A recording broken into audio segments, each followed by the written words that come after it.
Hello, everybody, and welcome to the second episode of the Biblio-Files here at Heathen Cantina. Very excited to get this next chapter underway. I'm Asmo Daniker, your host and dungeon master. You can find me here at Heathen Cantina on Saturday nights, either as a player.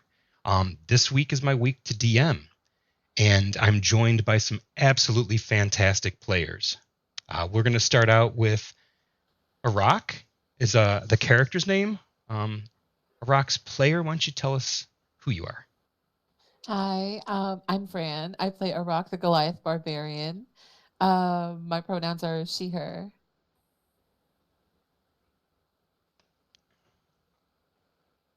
And we'll go clockwise around from there. And we have Zerai, Bandri, the Drow Bard. Hey, I'm Nick, or Unichronic. My pronouns are he, him. I'm playing Zare. I'm excited. Awesome. And we've got Gale from Misty Vale. Hello, I am Matt, also Hoff. Pronouns are he, him. I play Gale, the human druid from a poisoned land. You can also catch me on the alternating weeks where I play Tweddy Twinbolt, the ethereal magnate Quathbow fighter, and just hanging around the Heathen Cantina here. Let's hear about Shaz Nazular, the improbable. Hi, I'm Eric. Yeah, I'll be playing Shaz Nazular, the improbable, businessman from Kalasham. You can find me here on Heathen Cantina on Saturday nights. I play in both the Arc games and the Biblio-File games. That's it. I heard businessman in quotes there, just gotta say. And I am Ruben. I'm playing Elisar, the Moon Elf Wizard, and you can find me here on the Biblio-Files. Excellent. Our party came together quite by design, not by chance, in the Elf Song Tavern in Baldur's Gate. They appear to have been arranged as a team. They met a handler named Alluvian, a half-elf from the north, who was in possession of a lost tome, a book that had fallen out of history, out of memory, and out of time. But with the likely return of its author, it is once again in the world. And this team, this book club, if you will, are transporting Robin's second treatise to Candlekeep. To their credit, they have not unwrapped its silk and leather bindings to examine it. They have kept it in its largely weatherproof packaging. It has served as something of a pillow support in the backpack of at least one of them. But beyond that, they haven't made contact with the book or even looked at its pages. However, while they were traveling, a strange, almost feral mist began to blow in through the cloak wood and cover the path. And within that mist, they realized soon that they were not alone. Boars, wild boars, became very agitated and attacked them. They dispatched the boars. A few more ran off in the night with squeals of fear, not delight. But they realized the agitators were some fae that apparently got in over their head because they were handled mightily and readily by Gale the Druid, who caused the wildlife around them to just grasp and hold these quicklings, as you discovered. They're very fast-moving, very vicious, very evil dark fae. Well, these fae, you could hear their whispers, and it was difficult to hear because they spoke so fast, but you could hear in the mist before the boars even finished fighting was, "You carry the witch's book, you carry the witch's book." So they know that you carry a book and they're interested in it. However, they failed to do anything to dissuade you, to deter you. And in fact, they are now hanging from a tree. One of them bound to the trunk, and the other upside down, bound by its ankles, hanging from the tree on a vine. Before we interrogate a couple of tricksy pixie fae, we're going to flash back to a few weeks earlier, maybe a month earlier. And it's the interior of Candlekeep. The angle of the sunlight tells you that it's late afternoon, and the particular color of the sunlight tells you it's late summer. An aged half-elf, balding. What hair he has that remains is gray,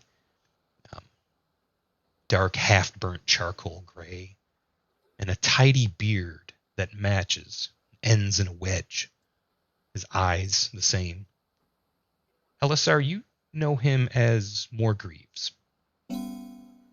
And that must be a last name. You do not know his first name.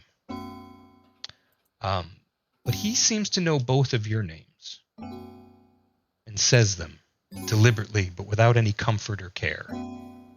Elisar Linder. Linder. Cormanther Elvish, old family name. Were your ancestors the Linder Aileron from Old Myth Draenor?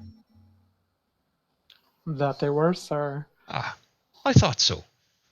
And what? That family was there. You don't carry any sort of devil's curse on you.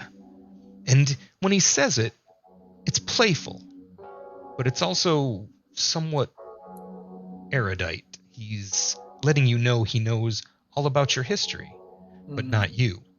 And you will surely outlive this half-elf, but he's read on your people. And as you walk through the grounds, you make your way over to a section of books that concern themselves with spaces between space and treatises on other worlds and different forms of measurement. But if you were looking for the necessary research material for spells, conjuration spells could be researched here. He says, so what is it that you've come to Candlekeep for? What does the keep have that Cormanther's mightiest city does not? Well, as you surely know, sir, our city has fallen quite a bit since times past, and many arts have been lost as well. I look to reinstate them in our family. I take it you don't mean war magic. It goes by different names. See? Well, are you to commit it to memory and take it with you? Because books check in, but they don't check out. Absolutely, sir. I am devoted to this task. I insist you not call me sir anymore, at least not when we're alone. And it is in that confidence that I share with you. I'm to put together a team. A team of, troubleshooters, if you will. You see, we don't have the network or the resources of the Harpers, but we have some of the same goals. And Savras is a tricky god. We need eyes in different places. You could be the eyes for this group. I would see that you were at the head of this team. Why, Alluvian, you remember that old fixer? Well, the Candle of Balance has reappeared near Unicorn Run, and with it a veritable hoard of old scrolls, research spells thought lost. There's rumors that a rocket spell has been found. Anyway, I need to know if this is true. And if it is, we'll take that book and get it here, post haste. What book are you expecting? A spell book of a mage from the time of troubles, to be perfectly frank. Well, I can serve this role for you. One question I must ask, though, am I permitted to look at this book? She was a crafty wizard. I would wait till it was safely within the walls. Very well. And then, yes, once we have, of course, checked it and perhaps engaged in a disjunction or two, it will be warded, surely. I needn't remind you of the sepial sigil that took down one of the Avowed a few seasons back. That was on one of her scrolls. Quite tragic. Imagine what she'd do to a spellbook. So yes, you will be able to see this, but I know you're patient. And I'll leave you to it. You'll receive word from me, but we may not see each other before you depart. And I thank you for your assistance in this. Be at the head of that team that's being assembled. Of course, they'll be at the Elf Song Tavern. Illuvian insists on it. But be wise, be wary, and be careful. Oh, and if you see Matreus, he's gone missing. Somewhere around here, but I'm sure he'll be back. It's been a couple of days. It's not like Matreus to miss meals. He's an enjoyer of our kitchen and its Quite product. so. I thank you for the trust, and I will do my best to serve you. And with that, one of the Avowed is coming down a staircase, and his demeanor changes for a second, and he says, "And you'll be careful with your ink blots in the future." Just for the benefit of them hearing. Elisar would hang his head in shame to put on an act. Really, really selling it. Perfect. Yeah. And then you were left alone in the, not going to go so far as to call it the halls of conjuration, but you're left alone in this wing of the library. At least you feel like you're alone. If you go looking, you can't help but find the Avowed. And we'll break the fourth wall here. For those that are unfamiliar with the lore, the Forgotten Realms, and Candlekeep, the Avowed think of something like a monastic order, except instead of being allied with a single god, they worship several gods. But those gods all have something in common. That thing they have in common is a respect for knowledge and the desire to preserve it. So you find members of the Avowed that follow Maestra, the goddess of magic, Azuth, the god of wizards, Savras, demigod of eyes. Long story on that. Maybe more of that will be revealed later, and a few others. But those are the predominant. Gond, the Wonder Maker, especially amongst the gnomes. Those are the deities here. So there's not, even though Candlekeep feels like sacred space, it is a library, but it's a castle, some 40 towers plus. It's what is sacred there is the knowledge itself, and that is what everyone is reverent to. As you're left alone with your thoughts here in this little corner of the sunlit library, shadows grow longer, and you think, by the secrecy. That's the first thought. And as you make your way, there's this alcove. Don't recall noticing before. And in there, it's almost almost like a hemispherical chamber. And there's books on shelves, of course, but a number of small tables and glyphs on the floor. The entire space seems to feel like a planetarium, maybe an unfinished orrery. There's a planetary aspect to it. These are surely circles, and these arcs indicate some sort of celestial movement. You stare at it. Every time you think you've sussed it out, something else puzzles you. Couldn't be a map of the entire cosmos, but there's that feeling that this is incomplete, or maybe the calipers of the mind by which you measure this aren't sharp enough yet. Right. And we fade out on that,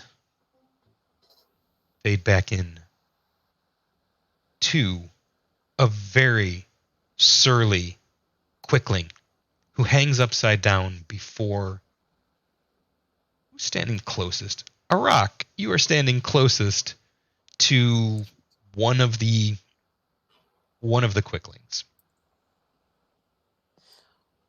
Well, Iraq, from last I remember, is more concerned about the blink dog than the quickling.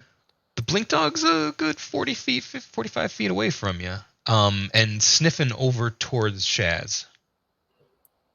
But the upside down quickling is in front of you and says, "You big, I bet you're as stupid as you are big. You carry that witch's book like you're some sort of lackey. I hope you rot. I hope your dick falls off. I hope you get all sorts of fleas in your ass crack. I hope bad things for you all day." and then looks over at the other one who's struggling against the tree. He's like, yeah, what he said. And then they start talking to each other. And you will have to struggle to pick out words from what they say, because they just begin transmitting speech back and forth to each other faster than your brains can suss out. Well, Iraq basically kind of figured out that they were being not very nice, so he's probably like frowning. And I was thinking like maybe he would probably like try to smack someone with it, but they're quicklings and they're small. But then again, he is also kind of dumb. So, well, you're good 8 feet away, but there's a convenient large stick if you do want to pick up a stick. Pinata time. Begin the maybe this was. We're not in combat. We're not in combat. No. Okay.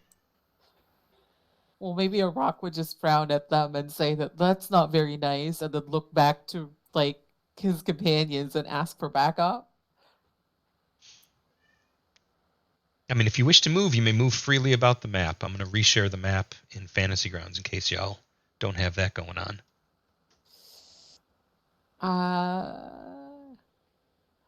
I think he'll move back because he doesn't want to hurt these little quicklings, just in case that like someone else might want to talk to them, but he's clearly not really wanting to talk to them.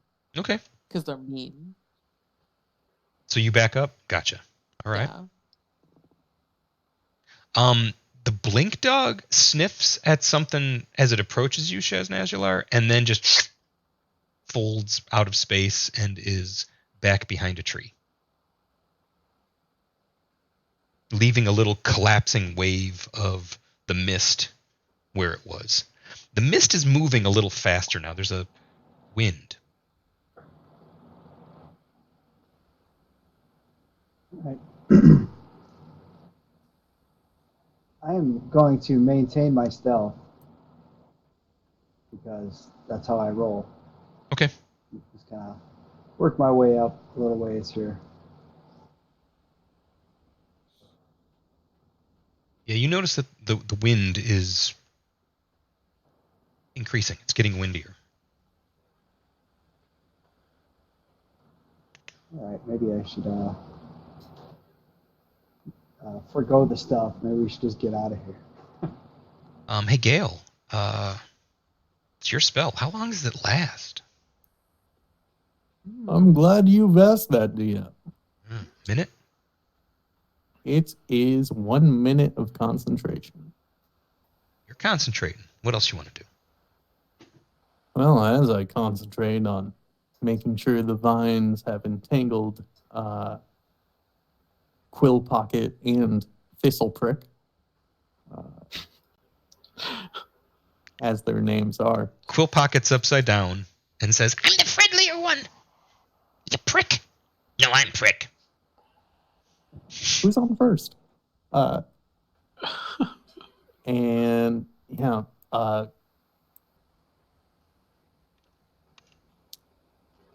so the mists are moving.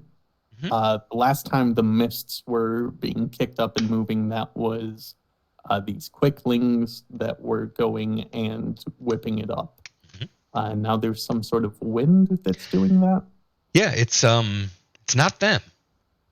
It's not them. It might be whoever employs quicklings. So Gale is thinking, just guys, let's go. These two don't seem like they're executing their own plan. Let's leave before someone who knows what's happening is here. Oh, you're right. You stupid human druid. I hope you get worms. I hope you shit yourself to death. Yeah, what he said. Worms are a vital part of the ecosystem. Everyone should have worms. Your mother's an ecosystem. That's a very astute observation. You carry the witch's book. You carry the witch's book. You betray the Fae. You'll not escape his wrath. You won't escape the storm, and you'll never make it to the inn in time. Oh, where is the inn? Don't tell. Don't tell. Don't tell him it's just over that hill. Thank you. You got 45 seconds left on that spell, buddy. A rock, can we break their legs? I feel like if we let them go, they'll chase us. I mean, okay. Rock shrugs. Okay, is this an intimidation check, or y'all just, alignment? It's I'm casting the cantrip guidance on a rock so they can do an intimidation check. Can you cast guidance while you're concentrating on entangle? Yeah. Oh, no. That does require concentration, doesn't it? Never mind. And I use the help action for a rock to intimidate real good. Like, what's our drow bard doing? Zaray drums out a quick little tune, or not drums out, strums out a quick little tune on her harp, and lets out a wordless melody and casts dancing lights. She casts it so that the four lights combine into a vaguely humanoid shape, which in this case is a 7-foot tall, moonlight glowing drow woman with a big sword. And she casts it right in front of the quicklings. Okay. Exciting. So sort of dropping it here. Yeah, I was drawing. Oh. Ooh. But I picked the wrong tool, so I don't know what I'm doing. A common struggle. There. Okay. Perfect. Kind of small, but yeah.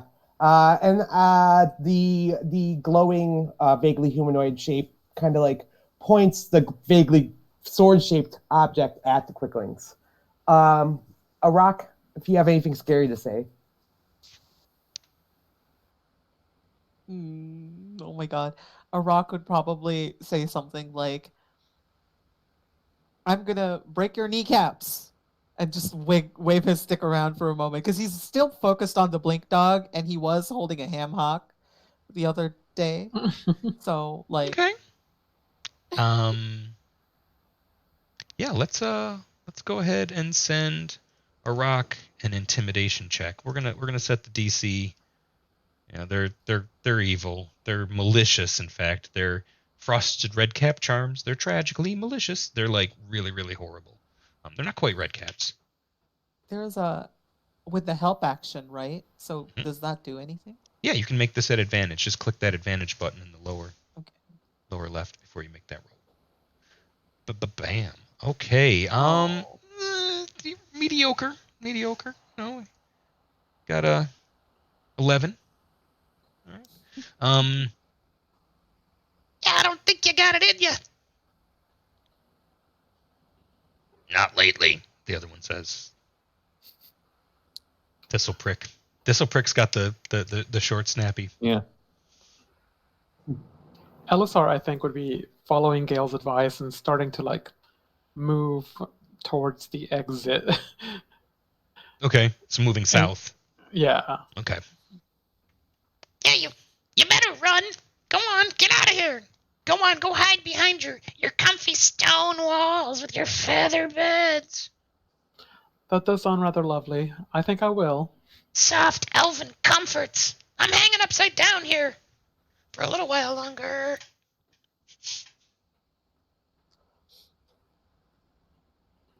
Quill Pocket spits on you.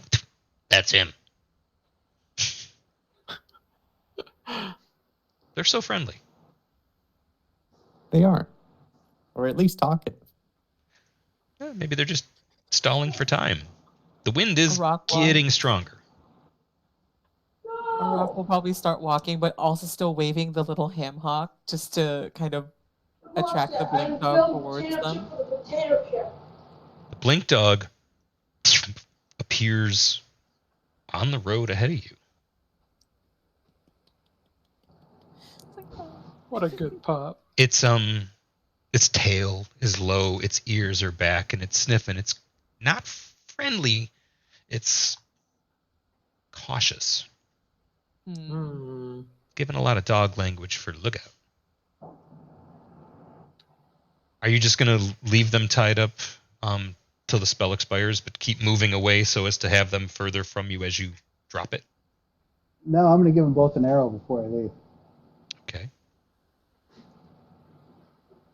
Then what we're going to do, since I've already got them restrained with a duration of 10 on the combat tracker, I'm just going to blip through the combat tracker to justify the passage of time. If y'all want to move your tokens while I do this, go for it. Got some movement in mind? I'm here for it. Away. Brave Sir Robin bravely moved away. Oh, try that one again. I didn't mean to deny it. Whoa, what's going on? That's why we're doing it on this overlay. We're just advancing it to the 5th round of the spell, and we'll keep an initiative because they're not friendly and they're nasty. But if you want to get free shots at them, now's the time to do it. I'm going to do that. Okay. You are unseen. They are bound. You don't get, there's no double secret probation. You're not going to get like triple advantage, but you have advantage on these shots. Okay.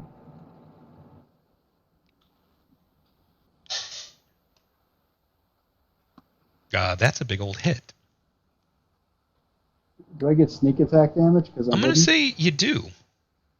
Okay. Ooh, exciting. Which one did you shoot? I'm just curious. Quill Pocket. Pocket. Oh, good. Yep. So I don't know if it's gonna. I'll just throw the other extra. I'll roll the extra d6. We'll just do the math. We'll settle up. I don't mind. The math's low enough at this level. It's okay. Yeah. Ooh, nice. Wow. We got a shout out to Matt on the 1s and 2s tonight. I can only hope to be Letterman, but it's good to have Paul Schaefer. I'm going to leave my glowing light, dancing lights lady to menace the quicklings as I move away. It's up to 120 feet, so. Okay. It's more that, like, as the lights move to coalesce into her form. When she flashes the sword at them, it's like the lights dazzle them for a minute. So it's keeping them from really being able to focus as the rest of you move down the road. So it's a convenient kind of getaway. Does that allow me to stay hidden so I can get a sneak attack on the other one as well? Well, now we're going to be in initiative as the final moments of the spell go. But Elisar, boy. we start off with you.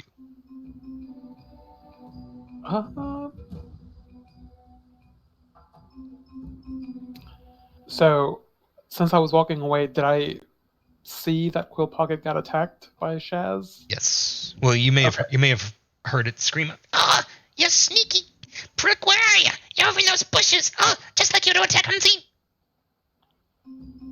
Okay, so he would, at the sound of that, turn around, realize the change in stratagem, and fire off a firebolt at Thistleprick. There we go, murdering again. Whoop. You know, gotta adapt to the strategy. No, quicklings are nasty. Like, make no Wasn't about to let mistakes. them run up behind us. Oops, wrong button. Or go get help. Right.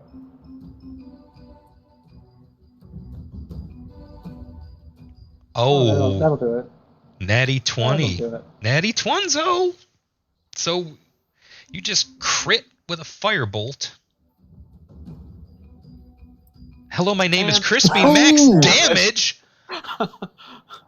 I was gonna say this before. Instant death. Yeah. That was so. I'm gonna say there's floating inspiration. Everybody's got inspiration, Ooh. but that just like he's like he just crackles and burns like an edamame pod that got too close to the grill. Like he's just drops to the ground, cindered. He's completely charred, It's like, try that. Incinerate unrecognizable. now. Right? Yeah. Yeah. Thistleprick is deader than Dogsnot. There's not even enough left of him to like keep him on the combat tracker. We're just gonna remove him from the map. You removed him from the realms. Nice, good turn. All right. Zerai Vendry, Drow Bard. And so this guy's still shouting like obscenities at us and threatening us and such. Nah, he suddenly stopped. He's quiet. All right, I'll talk. I'll tell you where the treasure is. I'll tell you where Abraxas's lair is. Whatever it takes. Just I don't want to go out like Thistleprick did. I deserve better. I think I'm getting dizzy. I'm upside down too long. Passing out.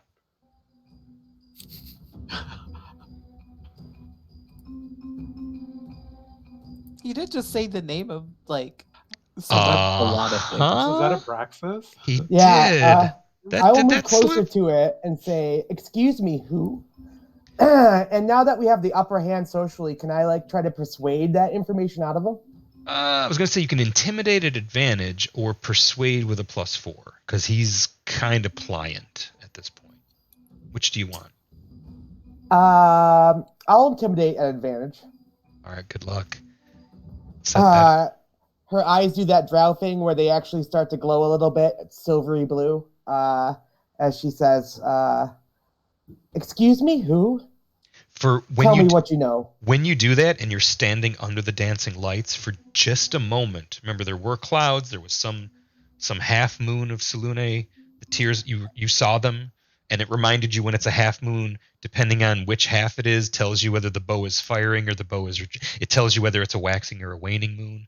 Just like on this planet, you can hold up your finger, and if it's a lowercase b, it's a birthing moon. If it's a lowercase d, it's a dying moon. There you go. There's your Earth-based religion 101 for the day. But in the Forgotten My Realms, day is complete. I'm going to bed. shucks. In the Forgotten Realms, with the tears of Selune trailing the moon, it tells you whether the arrows are fired, but it's a similar system.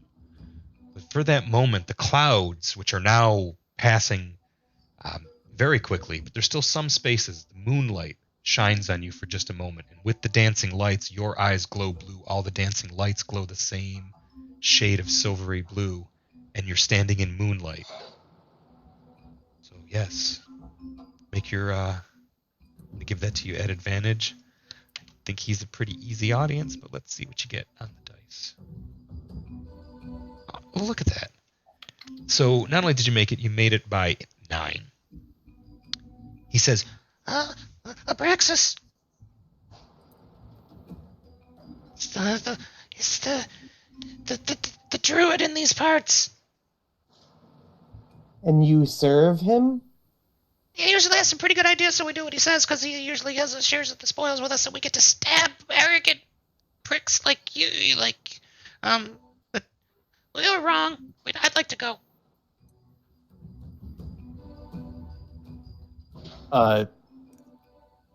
Can Gale make some sort of druid knowledge roll to see if they've heard of Abraxas? Yeah. Both of you can make history checks. I'll send those to you.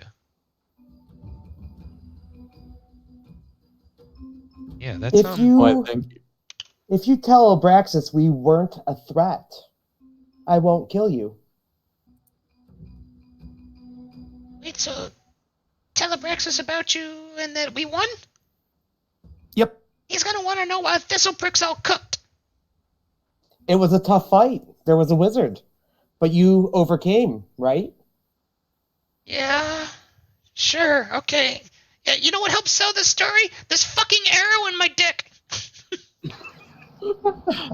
And it's in his belly, but they're crude. They're lewd. They have very filthy humor, and they go to it. That's a well they go to readily. It's a gut shot with an arrow, though. I mean, one more, it could have killed him. Take the arrow back. That might kill him.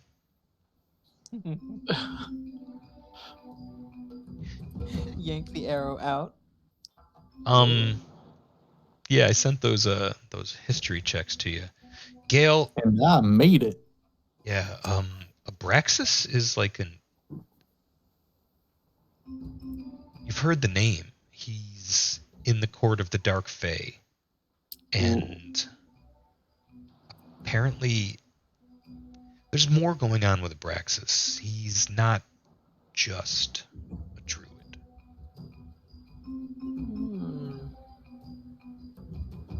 Or he's no longer just a druid. Mm. Not human either. May have been. You're not sure. If only there was this great repository of knowledge nearby. You could look up that kind of stuff. Yeah. Then I with one of my short swords, I'm going to hold it up, but I'm actually chaotic good, so I'm just bluffing him, and then I cut the vines. Okay. As he falls to the ground, Gale, you're still maintaining the concentration on the spell itself, right? Yeah. As he falls to the ground, the roots and vines on the ground just begin like grabbing, and he's like, Son of a... You lied? Another one of your tricks? Drow tricks? And then with that, she'll just kind of smirk at the pathetic thing, and turn around and continue down the way. okay. Shaz Nazula, are you still sticking to the shadows in this forest and creeping stealthily? Yeah. It's good And policy. I'm also going to shoot it again, despite the fact that she just did the whole thing. I'm not letting this thing live. Okay. Or Oh, I'm gonna miss. at advantage with it bound to the ground. I rolled a 3 and a 2. It would actually be at disadvantage because they'd be like prone. Yeah, at that point. that's true. That's true. But yeah, I just like the dice were like, no. That's enough murder today. I don't trust this thing behind us. I don't care what it told you. The blink dog has blinked away and appears to have a little haunch of pork. I mean, I think a rock, like when shaking the ham hock, like shook off a chunk of meat, and the blink dog snatches it up in their jowls and then and just teleports away. They're not a pet. However, when you pass through this way again, you may meet them again.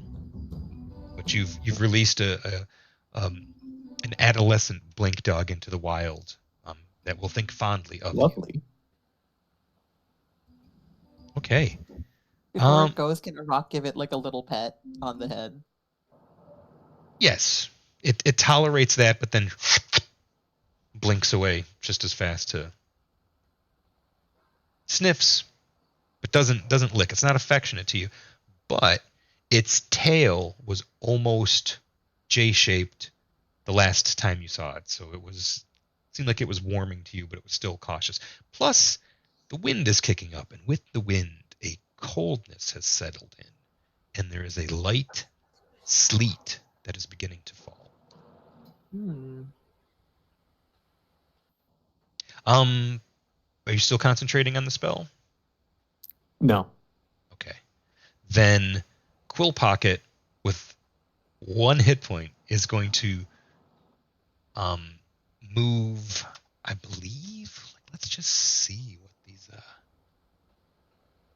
zoom in on old Quill. We're gonna move the blink dog off the. Thanks for not naming it. That would make it even tougher. Blinky. Too late. I did. Robert, no. So Quill Pocket is going to move 24 squares in 1 round. Lovely. And just run across the stream like it's no thing at all.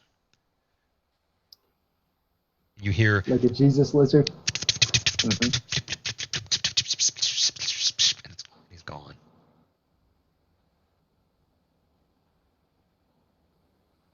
So a weather pattern is moving in, and the temperature is dropping. It is late afternoon, just dusk, I would even say. But the storm cloud that is settling in, coming in from the Sword Coast, but it is just descending on you, just this wall of wind and sleet. It's going to get worse. But I'm going to have y'all make nature checks just to maybe suss out Whatever happens in Kellamshan. Yeah, in front of the Quickling, Zare was like standing up tall and looking, imperious and such. But like once they kind of get away and they're getting into the storm, she actually looks a little gray, and her eyes are a little bloodshot from the phase dark magic. I rolled another 20. I hope this is a growing pattern. I rolled a 1. It's pretty awesome. A rock. You're like, finally, good weather. Hey, a rock comes from the mountains. I think mists are a good sign for him. True. Absolutely. Yeah, and it's Goliaths do not mind inclement weather of the slightly chilly variety. They're fine with that. The Elisar and Gale, this is not natural. It's not unusual. No, it's not unusual to have storms coming out of the Cloakwood at this part. It's October storm. This is not that unusual, except usually at this time of year those blow up the coast, and this one seems like it's going in the opposite direction. This is weather that has been sent to you. It's best if we go to that inn the Quicklings mentioned. This is a summoned storm, probably from that. Well, to call him a druid would be wrong. He's not a member of any reputable circle. Best we make haste. Someone knows the 7th level spell. Yes, this whole region seems to con red. It's we're not tall enough to ride this ride. Indeed. Gotcha. It's just like, it's nice and chilly. Wear a jacket. It's perfect weather. This has been the weather with a rock. My favorite date is April 23rd. The Quill Pocket's words, he sees you, you won't escape the storm, take the witch's book and run, you'll never make it to the inn in time. So That inn, It's just over the hill. yes, that inn. I'll send you all history checks, so it's no longer a mystery check. I have a disadvantage on all ability checks because of the level of exhaustion in BTW. We weren't giving me that before. Gotcha. I thought you got that back after our short rest. No, it's a long rest. That takes a long one. Well, that's crap. I'm going to use a luck point and roll that at advantage. Just cuz. Oh, sure. Okay. Jesus. Well, get him out of the way. Gale, is that? Yeah. Nice job, Arak. Rock knows. Now, this is funny. So, Gale and Arak, y'all came from, like, the Vast and the Thesk Mountains, right? It's let's see if we can kind of put this in perspective. All right, basically, right now, you're in Big Sur, right? You're on the coast, California, near the coast. You're on the forests near the coast, and y'all traveled from basically like I want to say like Iowa. No. Realms are big, but they're not. You know, that's.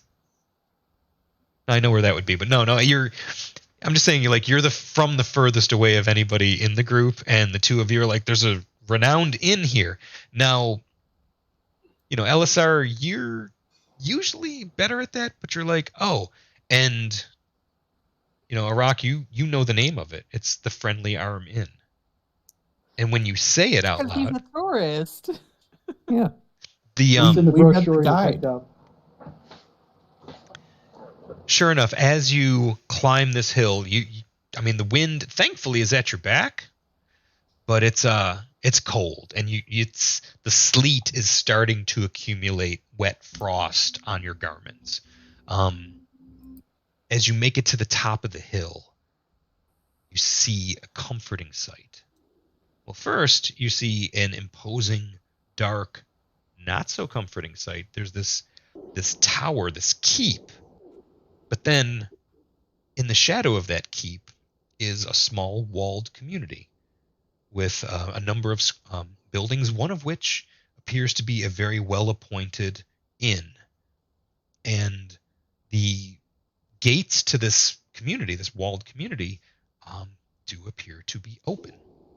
And there are lights coming from within, and you don't smell any of the wood smoke because the wind is driving it away from you, but you do see wisps of it. So the wind has reached the inn. They know that it's weather. They may be wanting to batten down the hatches, but the good news is you made it safely to the inn. As you get closer, you realize that this almost seems like a small township. It's a walled keep, but the keep has no lights coming from it. Not a one. The Arak, you remember hearing some history, and maybe this was like spoken of in barbarian circles or nature warrior types, or maybe there's some like underground circuit where you might have heard the legends from the time of troubles and other legendary warriors that may have done battle. But there was a great evil in that keep, but it has been cleaned and contained and chased out, and it's a good family that runs the inn in its shadow. And at that, I think we're going to take our first break tonight. We'll be back in about 10 minutes, and we look forward to seeing you then. Thanks, y'all.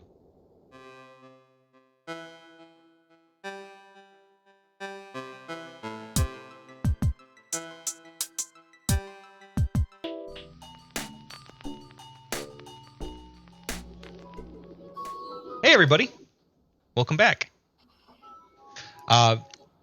When we left off, the party was making its way up a steep hill as a freak storm had chased at their back, apparently summoned by some alluded to but not seen evil druid. The Cloakwood is a fabled environment. This little pocket forest is said to contain wonders and dread and terrors beyond this world. Perhaps portals within it. But it is definitely influenced by other planar energies, and you have run afoul of some of its denizens that were guarding its periphery. As you do. That Cloakwood's got that big planar energy, if you know what I mean. It does. It is swinging a lot of planar energy. The friendly arm inn is in your sight. It's still a good half mile away as you are hastened to it by the storm, which is thankfully at your back. But when you get up to the gate, you see a rather stout, smaller figure, maybe a halfling, and a human are beginning to close the gates. Not quickly like they see you and they're trying to keep you out. You just happen to have come up to them as they're closing the gates for the night. So you may either call out or bum rush the door. Call out to them. Oh, hold the gate! Hold the gate! Please, weary travelers looking for a place to stay to weather the storm. Now you see them as they step out, and there is a lantern light, but it is swinging wildly, and there's no oil in it. You're like, it's just magic that looks like it's a flame. But steps out into the light, and you see that it is a stout halfling with a breastplate, a short sword at their hip, no shoes, but a rather strange hat and some goggles. But they look up at you and go, "Oh, good. Well, hurry on in. You're just in time. It's either good timing or really bad timing. This storm's right on top of us. Strange this time of year. This feels more wintry." Thank you. Gale ducks in and scurries. And once you're through the doors, they do close the doors and bar them with a rather stout log. It's a polished bar, but it's a pretty massive piece of timber, good 30 feet across and maybe a foot and a half thick. So definitely these gates could accommodate a couple of wagons.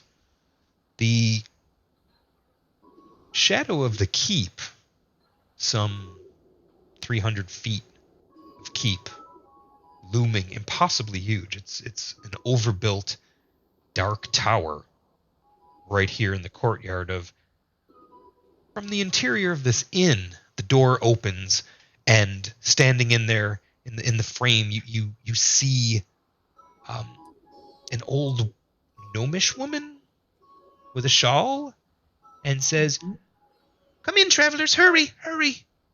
We're going to shut all the windows.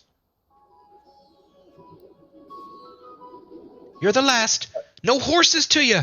Oh, how brave you are to be traveling in this."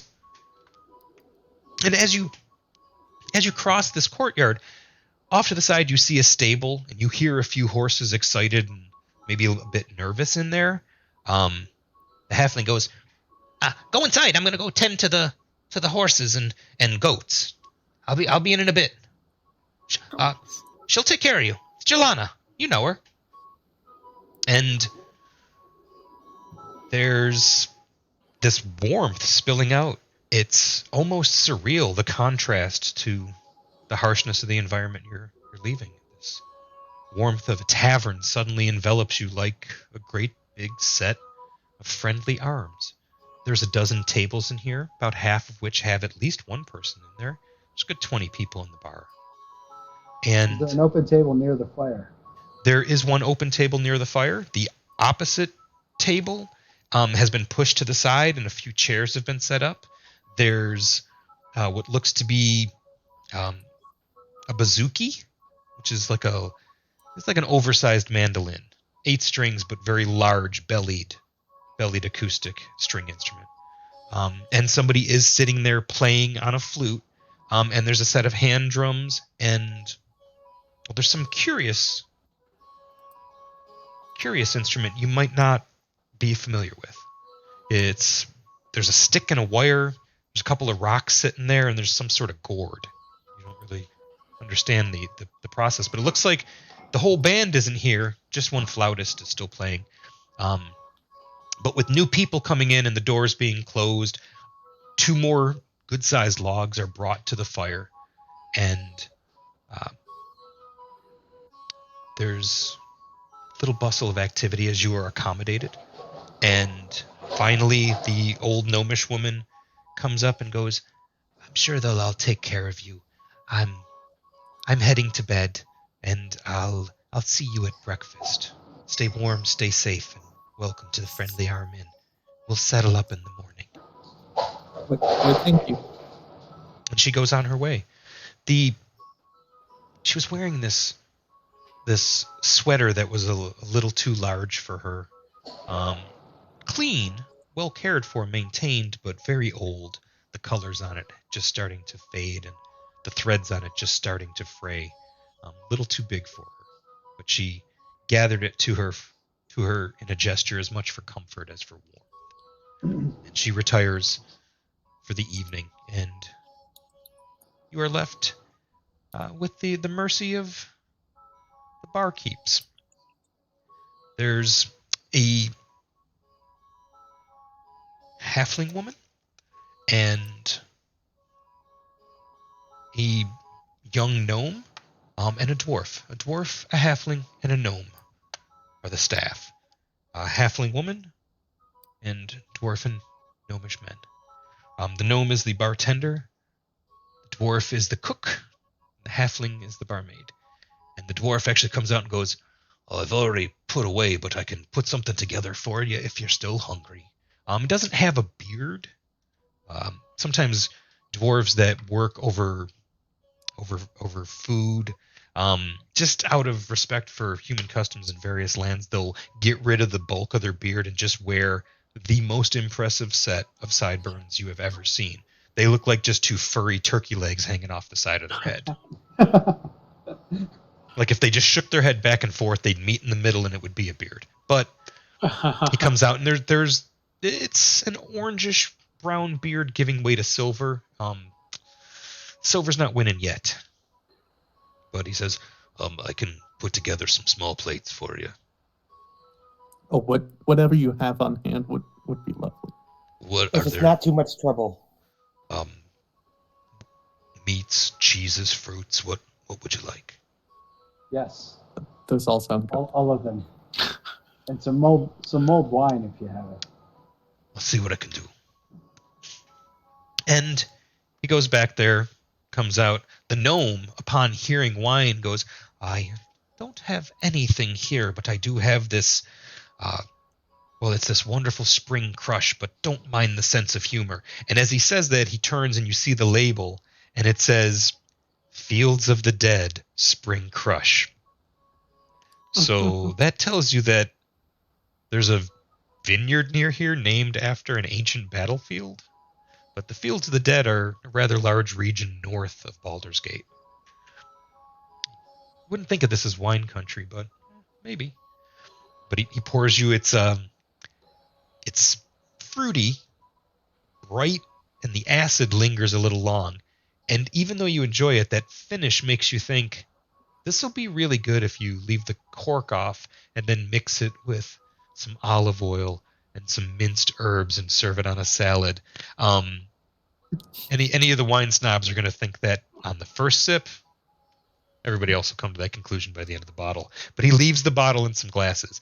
It's not a fancy wine. It's basically like a balsamic vinegar. Not yet. Night ain't over, though. One day it hopes to be. One day it hopes to be balsamic vinegar. Mhm. The patrons are, some of them are retiring. You do see one of them has been staring at you for a while. Looks to be a rather powerfully built human woman of maybe 35 winters. Close cropped brown hair in a high knot on the back of her head. Powerfully built, but as she stands, noticing you notice her and crosses, she's not very tall, maybe 5'2". She looks to be from. Let's see if y'all can make a history check tonight. Watch it be a rock. Yeah. Our local history barbarian. Oh, They for weren't the the first guy. time, it's a failure. She looks to be from Damara. and she's not a witch. Now she looks much more powerfully built and says, "May I sit down?" She's clearly heavier than a duck. The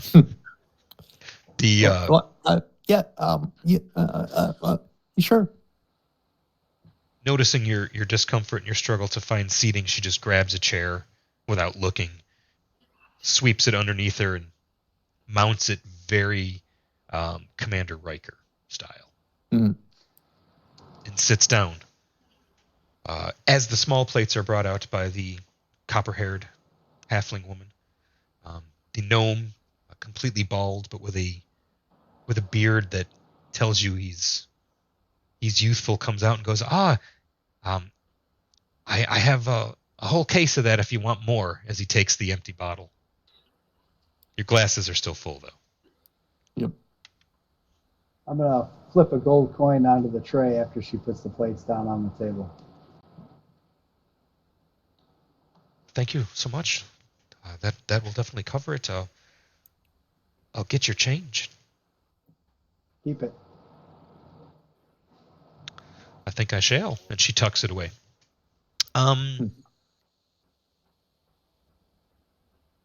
I've got a wagon, and I'm heading west in the morning. And if you don't think me too presumptuous, I'd ask, are you heading to Candlekeep? Because you look the type. No offense, but this looks like a table of... You didn't come from Baldur's Gate, did you? We look bookish, don't we? Little bit. This is a good venue for it. You're in a safe space here, but you look like easy marks, and some of the people I've traveled with would roll you for your coin. What do you mean roll us? The name's Max, and she thrusts a hand out. It eventually finds its way in front of a rock. Rock shakes her hand and goes, I've never been called a nerd before. I mean, you spend a season with nerds, and before you know it, you're joining nerdy pursuits. I'm just kidding with you. When you shake her hand is no stranger to labor or wielding weapons. She's got calluses in all the places that tell you she's spent a lot of time with the reins in one hand and a weapon in the other. Not necessarily warhorse, but maybe just riding alongside, maybe just guarding the wagon. Yeah. So she's clearly a security type person, a fighter of some sort. She mentioned I have a wagon, and she does carry herself with an air of somebody who's in charge. There were two other people at her table, Half-Elf and Goliath. The Goliath is leaning so far back you didn't necessarily recognize them as a Goliath. They look like they have had a good portion of ale. Are you going to Candlekeep as well? We are. Bringing a load of grain and bacon, actually. Oh, lovely. You're welcome to ride along on our wagons. We have two. Very much appreciated, Highly appreciated. especially with the weather. Beats all this walking. What is with this storm? I mean, Sword Coast's known for it, but this seems a bit much. Listen to it out there. And now, when she says listen to it out there, you actually hear hail hitting the shutters. And it's just raging out there. You don't suppose you bring the storm, do you, strangers? We've had Bring it suspicions. so much as it followed us. It follows. Old tales of strangers bringing storms into otherwise safe environments, and the foul vapor Picked it up in the cloakwood. creeping into the cloakwood. Oh, Yeah. we've come from further south. We've come from and have you been there? Down by Tether. Keep heading south. mean, keep going south far enough, you'll get to... She glances over. Kalimshan. But we mostly just go back and forth between the coast and Athkatla and Baragost, all the way up to Baldur's Gate. We don't usually go north of there. Why would you? I mean, look at this weather. It only gets worse as you go north. The other human woman claps her on the shoulder and says, "Ahead to bed. Try not to scare the locals too much, would you?" She carries on. Griffon! Come on, let's go. Griffon gets up, knocks a chair over. What? Are we leaving? It's not morning. Oh. And as he rises, you see he's very tall. 8 feet, easily. Looks over as he's walking by, because you're all seated. Looks over at a rock and just nods. And looks down at the pattern on his arm, of his markings, and looks at yours. Says, "Skari from Desk?" Rock nods slowly. Oh, hold on. And reaches out to embrace you. Rock gives him a big hug as well. So 2 Goliaths rise to embrace, and it's, for a moment, you don't hear the storm outside. You just hear the excited back clapping as they greet each other. And in this custom, it's almost like they're smacking evil spirits out of each other. It's brief, but very vigorous and very rhythmic. And he says, I'm Griffon. My grandmother was a medicine woman from the Thesk Mountains. She settled a few ranges over. Whoa. A rock. Then he, He This offers his cup of, balsamic vinegar. Oh, are you sick? Do you have some sort of stomach malady? Not yet. Not right now. Probably later. Jaraska, ale. Could we get just one of the small ones? That'd be great. And this little cat, the halfling and the gnome begin rolling out this barrel. And as he picks it up, you realize if this makes it to your table, there will be no sleep.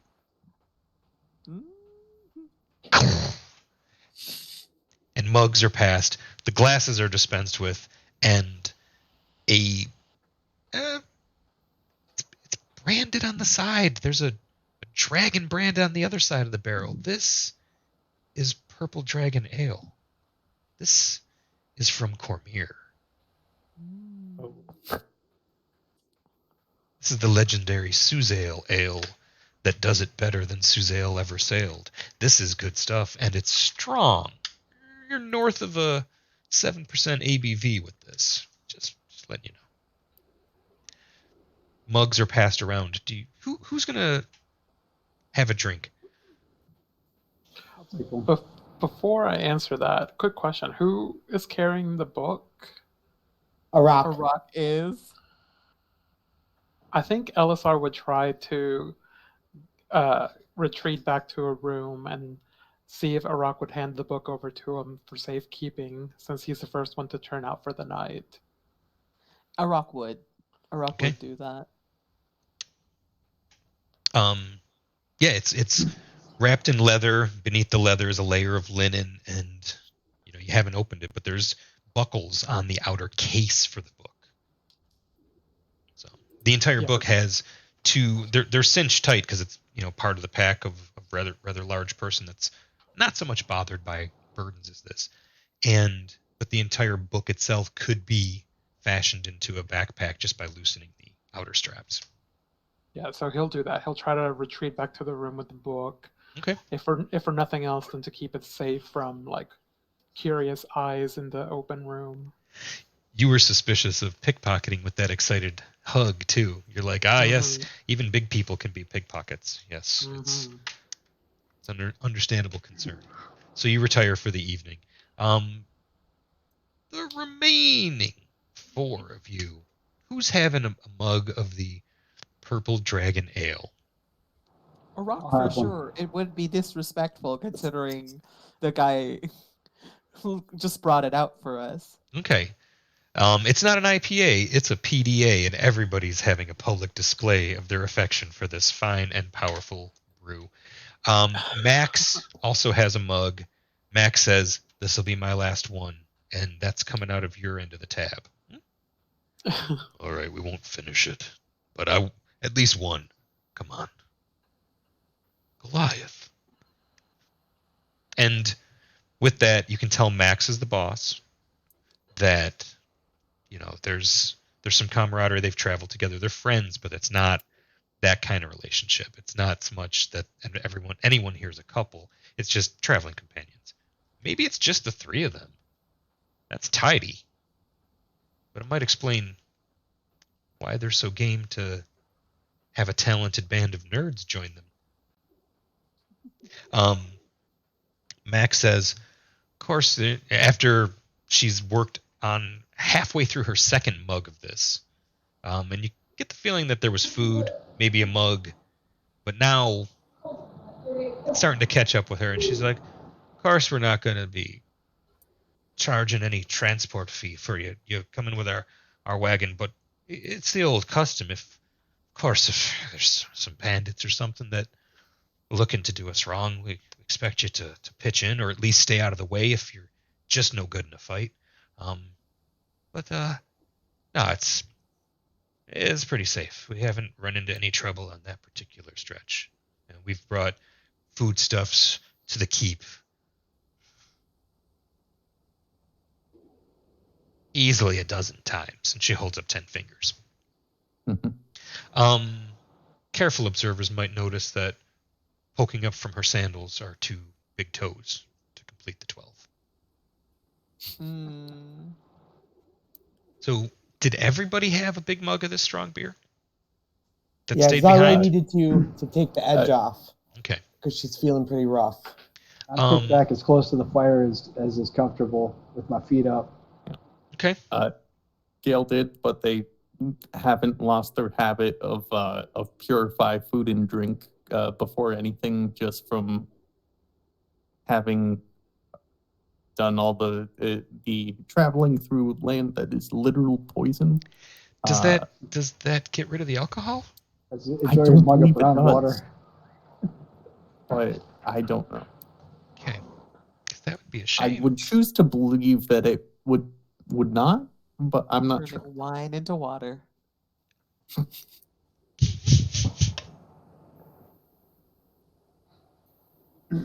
After this, you can go and sink in the water. It's a comfortable environment. Nobody's having to make any fortitude saves, or I'm sorry, Constitution saving throws just yet. Sorry, I was running Starfinder this morning. Forgive.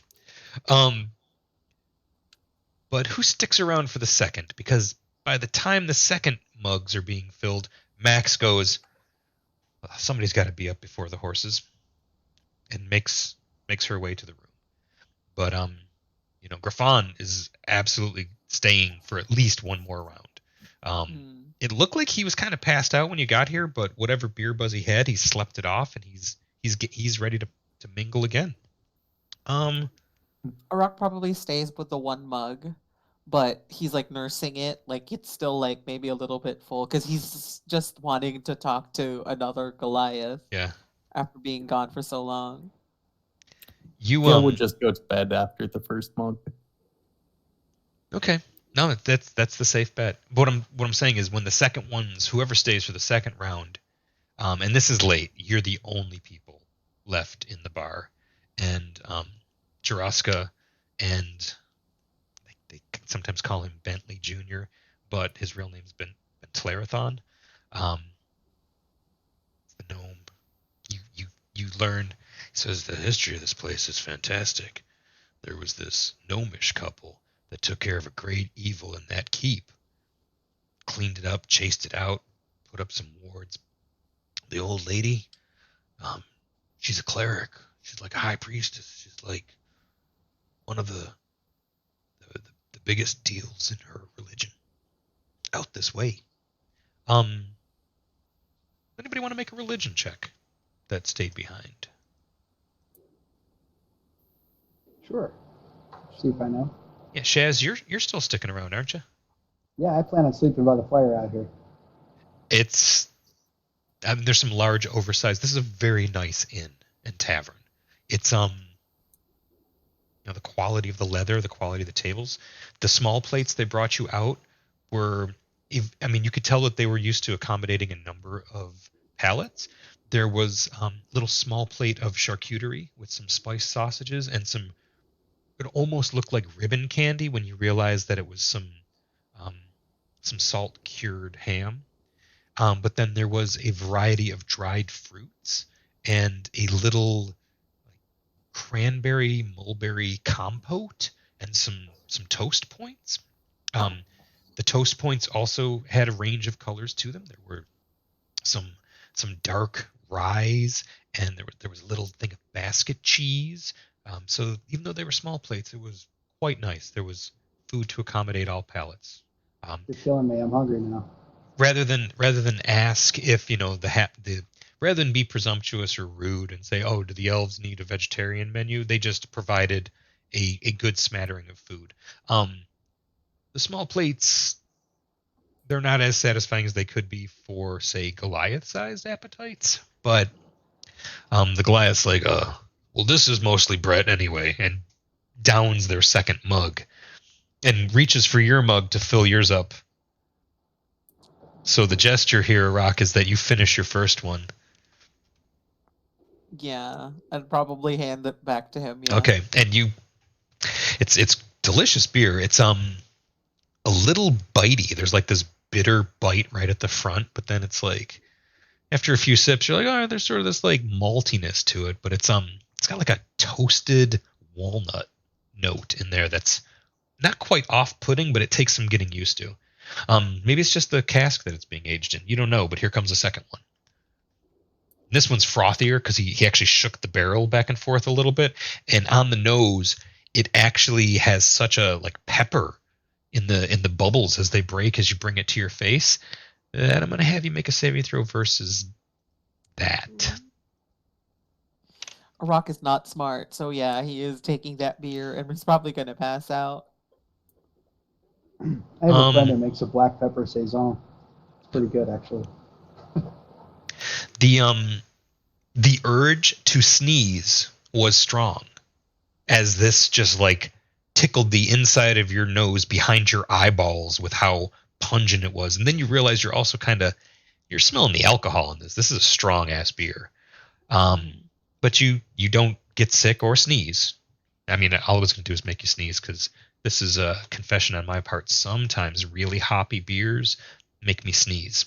It's true. And I still like them. It's a comfortable night. He tells you a little bit of the history. Bentley was her husband. He was a gnomish warrior. He died some years ago, and she kind of runs the place. The gnomish boy is her son. He's not. He didn't grow up here. He was at school for something else. Got called home to help. He's telling it to you. He's like telling you the whole staff's dirty secrets. And he goes, we stop through here every time. You know what?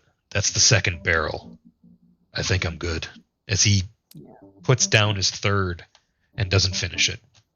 Yeah. And the night comes to it doesn't go out with a bang. It goes out with a whimper. The storm seems to spend its fury and give way to a quieter night. Those giving the night sky a last look before rest notice the clouds are clearing up as the moon sets. That would be me as I stay in the great room all night long, because if I have to run again, I want to be ready. Mm-hmm. So. But do you fall? Go ahead. Yeah. Zaray also.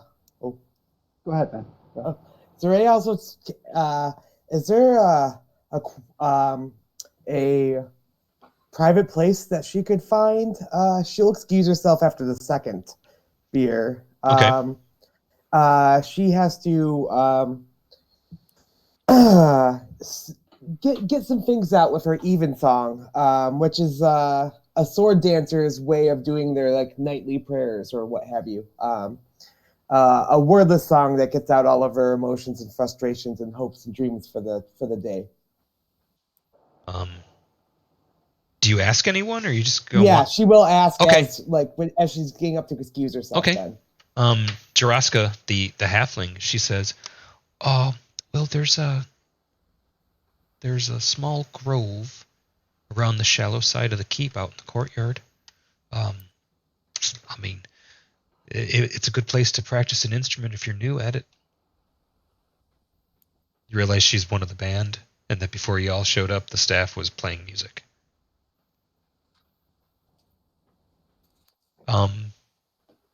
I mean, it's just around that way. And as she says that, you can see that the storm's moving on or fading, and you see the tops of the leaves of this grove, some blue pine, and it's maybe a little collection of 15 trees, tiny little arboretum.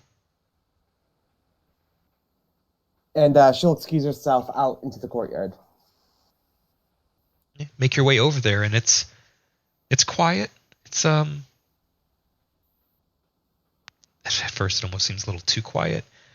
Maybe it's just the acoustic property of that large, imposing 200 plus foot tall keep, but silent. So any noise made here will just be you.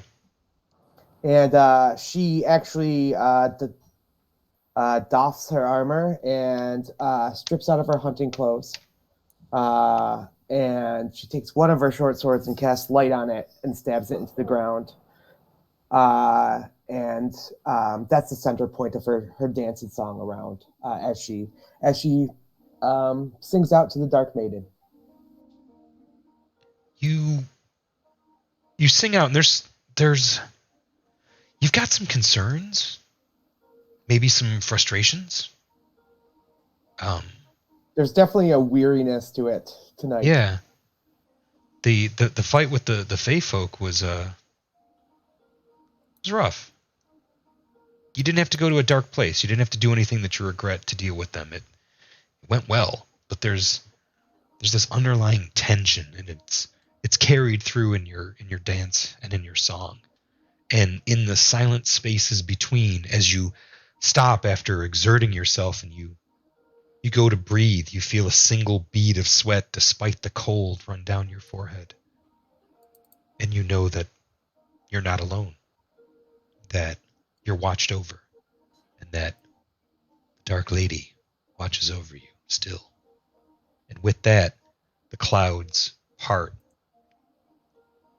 and the last shaft of the setting moon shines upon the grove, and you in it. And the light spell you cast takes on a more silvery bluish hue. And in that, you know that you are to dance a light into the world. That, like your mother, you are to bring the message to the surface, to call others up, to be like the fortune-telling card of the light bringer, except your light is a sword, and your song is a dance, and others will walk the steps out of darkness into that light. You know that in the days to come, you will meet another drow, one who probably doesn't feel the same as you. And you may, if you are lucky, and you are, find a secret that helps you unlock where your mother is hidden away. It has been a few years since you have seen her, and when that door closed, you knew not the way to open it. You'll learn it. You'll make your way back there, to the city beneath the mountain next to the city. The north is an anvil that the learned of men and dwarves have said is what steel is pounded out, the steel of the will. But that's not regional, that's not geographic, and that's short-lived races talking out their ass. Because life in the North, it's not necessarily a creation process, it's a dance. You come back from the grove feeling restored, recharged, and ready, and no longer exhausted. So despite the fact that y'all keep separate hours, I'm going to give you the benefit of a long rest. The Friendly Arm Inn is very accommodating. It is a good place to have some allies, and as long as you don't act a fool in there, it's one of the finest inns on the Sword Coast. Luckily, I can transfer 4 hours, right? I mean, Yeah, that's kind of what we were, hand wavy him. Yeah, that was kind of what we were going for. And with y'all keeping different hours and some of you being sunlight sensitive, I figured I'm just going to give you the rest. Yay! Yay, indeed. Gotta get rid of this Blink Dog off the combat tracker. He is not a pet. Sorry. Outside toy. It's a wild animal. Blinky! Blinky? What is he, a Thinking Pac-Man? Robert, but Robert Blinky. Robert W. Dog? You might meet him again. I'm not too worried. Bob the Blink Dog. Dawn comes the next, and with it, activity. You are allowed to sleep in a couple hours past dawn, so it's about 7:30 in the morning when you are sent for. Some of you may already be up, not penciling in your particular morning ablutions, but there is I'm eating breakfast. the biggest breakfast I can possibly eat. They have eggs and cheese and boiled oats with sorghum and dried berries. There is a great deal of food. Various, again, a good spread is set out. You notice Jelana has this grandmotherly air to her, but she seems a little more lively in the morning. You caught her at the end of a very long day. And upon seeing you, she comes over and goes, "Oh, not every storm is a bad omen. That storm was from a bad man. But I'll let you in on a secret. He's a satyr." I've seen him. Don't speak his name in here, though, okay? He's got one of those names. He traded his own. The Fae can sometimes do that. Stay away from him. Don't run afoul. The Cloakwood is dangerous. Don't go in there. Not without serious firepower. And she smiles at you as if she could provide that firepower. But I do look forward to seeing you again in my inn. Come back this way anytime. It was a lovely stay. Thank you. Can't wait to come back.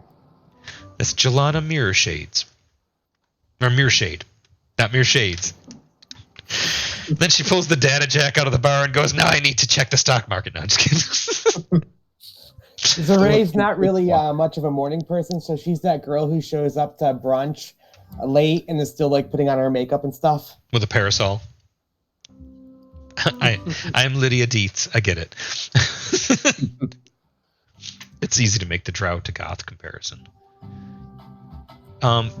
Breakfast is, fills the bellies, warms the heart, and you set out. The two wagons, looks like there's a fourth party member. The halfling you saw working the door is the fourth party member. So, human, Goliath, halfling, two humans, Goliath and halfling. And the five of you. Now, I hope you're not disappointed if I tell you that the road to Candlekeep is safe and the trip is uneventful. At least until you round the last bend and feel on the second day the cool spray, the the ocean mist on your face. You can feel it, you can smell it. It's crashing against the rocks, and as you turn around the last bend, you see this impossible structure.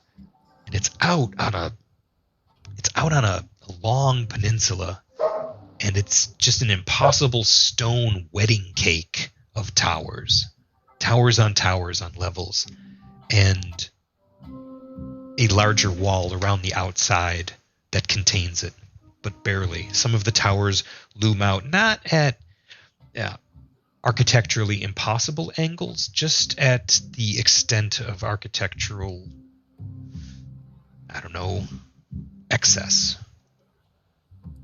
And as you make your way to the door, you see that it is open, and there is a large courtyard, a second gate beyond. And in this courtyard, there are a number of facilities. And make your way into the heart, or into the door of Candlekeep.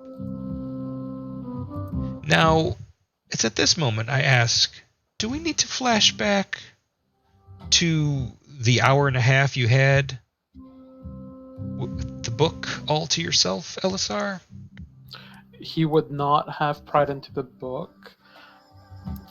He would have been very cautious, especially knowing what it is and who it came from. He would feel as if he's not adept enough to know if there's any magical wards that could kill him instantly or anything like that. So he would not have peeked at this moment. All right.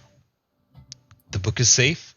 It is on your person as you make your way back into Candlekeep, having, I'd say, fulfilled what you were tasked with, at least the first part of it. Right.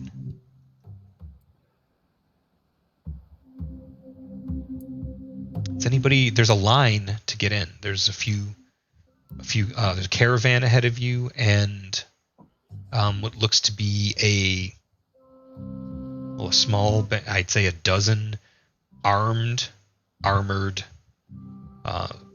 mostly human, mostly men, on horses. And they've a uniform in the form of a tabard with a mailed gauntlet wreathed in red flames on their tabards. I'm going to send you all a history check on that one. I hope it's in my traveler's guide. Your field guide's been treating you pretty well. Your traveler's guide. Shaz, that's the Flaming Fist Mercenary Company. Most of you realize that, but Shaznazular, you also recognize one of them. He seemed like he came around to the silk shop a few weeks back, strongly suggesting that fees hadn't been paid for the protection and the good peace that you've been enjoying, but they couldn't fully deliver their threat because you kept getting interrupted with business. They said, as they left, "I'll be back, buddy. Look forward to it. You remember that." I am going to make myself as inconspicuous as possible and try not to meet his gaze. Arak, you recognize them. That's a mercenary company. They have a look about them. Elisar, you're like, oh, they won't be getting any further than this. They're going to stay at the inn that's out here in this little township outside of Candlekeep. They're not going to get into the library proper. You hope. They keep the peace, but at what cost? Mm-hmm. Basically, if you need some ready-made authoritarian regime to come in and lay down the law, capital L, but we're not talking about the letters that follow, like lawful, sure. Good? Unlikely. Neutral? You could hope it's neutral.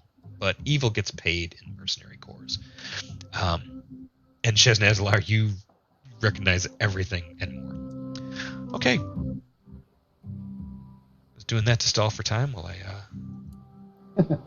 pulled up a lovely map, which I'm going to switch to our other share with you. Shaz is definitely making himself as invisible as possible. So this courtyard is called the Court of Air, and it is wide open. It is having been inside, LSR, you realize this is the widest spot to observe the sky from here. You're elevated enough, you're high enough above the waves, but from these parapets you can observe a good deal, and it's very wide open. There's a temple to Ogma here. Ogma's another one of the knowledge gods that we talked about before. There's share this to you. Number of businesses. There's a bath and steam house, a smithy and a stables, a house of rest, which is a 40-room inn, 4-story 40-room inn. So you could have a couple hundred people in there. The Hearth is a pub and tavern. Great food. That's actually where most of the people stopping by go to eat. There's the House of the Binder, which is the Scrivener's services. This is where you can request a copy of a book, and it's every book copy is a custom order. And LSR, because you've hand copied several books, just even though you're not a member of the Avowed or one of the Scrivener cast, you've been sort of trying to find what your field of specialty will be here at Candlekeep. And just a few weeks ago, Morgreaves told you what it is. So you're going to be an agent that acts on behalf of Candlekeep, both inside and outside of the keep. So what you do will help preserve the goals of the keep within and without. But the House of the Binder, the House of the Binder is where a lot of the money comes in, because that service that they offer, they can charge a pretty coin for it, because they're the only game in town for many of these books. The erudite outfitters and clothiers are general goods. Anything you find in the player's handbook you can find there.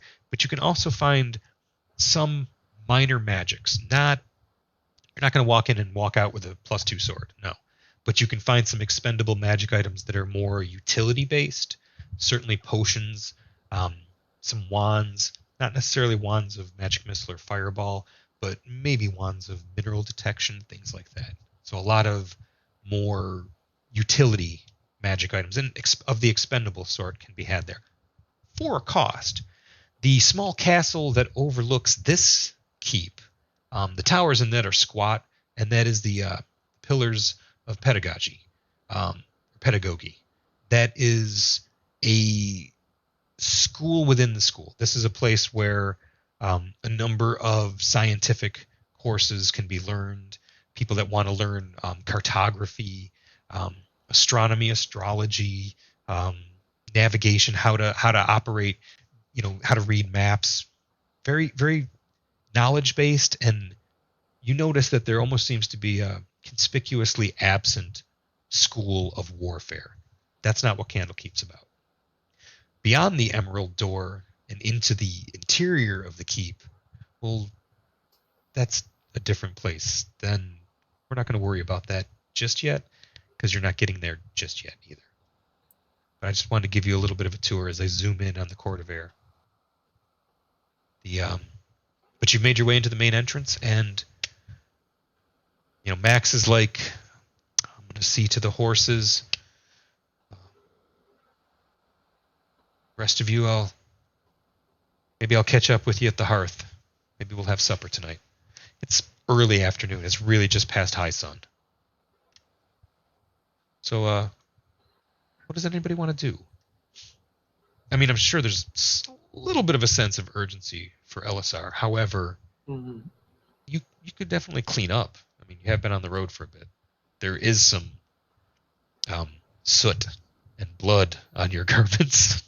I'm going to the bathhouse. Yeah, same. Zure needs a hot bath. Okay. Absolutely. It's a hardship on the road. I'm not used to this kind of travel. And the great thing about the bathhouse, as soon as you go inside, it's no longer high sun. It's dark inside. There are a number of small braziers that, although they provide a warm glow, they're not flaring up. It's just too humid. As soon as you walk in, you feel this this wave of steam, and you're not even to the part where the baths themselves are. And they have smaller baths that'll accommodate just parties of 4 to 6. They don't have any like one person baths unless you want to pay the fee for a whole private bath. But y'all can share one of the baths. And there's fountains and taps within there too, so you can wash before you wash, if you know what I mean. But it's a very comfortable environment. Seems like a pretty classy establishment. It's going to be 3 silver for the privilege, though. Yep, bath time. Gladly. Okay, 3 silver gets the whole antechamber, and you draw the taps and keep the water flowing. It's kept at a constant temperature, but you can ask that it be warmer if need be. As hot as possible. There is some soft music playing from beyond the wall. They're piping it in, so to speak, and it's a comfortable way to shake it off. If you didn't shake off the exhaustion for whatever reason, I knew these were coming, and I knew this would help you chase away the trials of the travel. The grain is being loaded into the granary, where behind the Temple of Ogma, and you have the run of the Court of Air, at least until you try to go to the Emerald Door and get inside.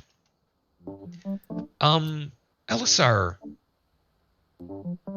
as you lower yourself into the bath, the book's still in line of sight to you, though, isn't it? Good. Yeah. And it's just y'all in here. Nobody's gonna bug you. You're not sharing it with 40 other people. There is a big common bath out there. It's 4 copper to dunk your toe if you want, but you're doing it with everybody else. Or pay a few silver and get this to yourself. But as you just start to lower yourself into the bath, you feel this presence at your ear, and you recognize Morgreaves' voice as he says, "Ah, good. I'm sure you will want to clean up. I will see you at supper tonight. I'll meet you at the hearth." A little curious there, too. He basically just told you, don't come over here, I'll come to you. But someone jamming on a Hammond B3 in the bathhouse. There is, man. On every second 10 day, what they do is they have somebody come in with the 808, and they just bump beats all night, and the bathhouse becomes the beat house. Oh yeah. Ooh. They dyed the water red and everything, for the beats. Oh yeah. Wow. Dope. So the message was essentially like telepathic, right? Nobody else heard it? Right. Okay. It was private. And makes you think of something. There's a great in the bath. There's a great magic that is the foundation of Candlekeep, and it's one of the mightiest of magic spread throughout the realms. The Mythals. They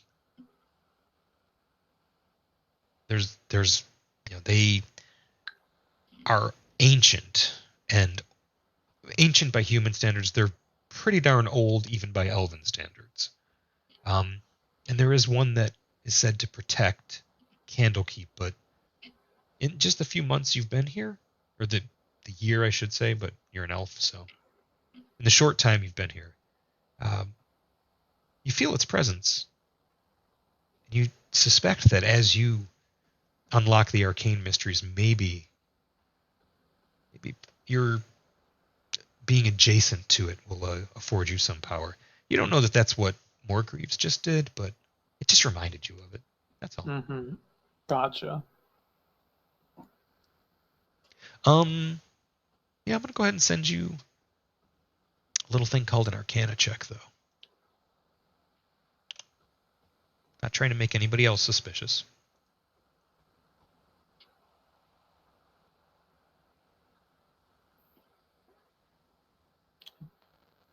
Can I use my inspiration for that.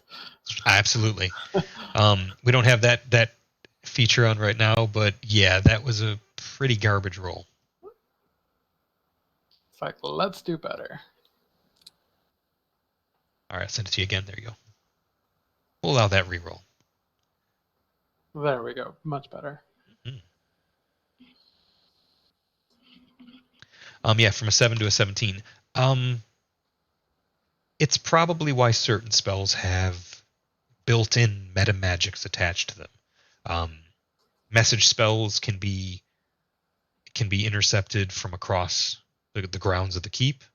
Can be sent that way, but the mythal that powers and protects this place, it also affects the range of certain spells. So, not necessarily that Morgreaves was tapping into the power of it, but just that Morgreaves is sending a message spell to you because something else told him you were here.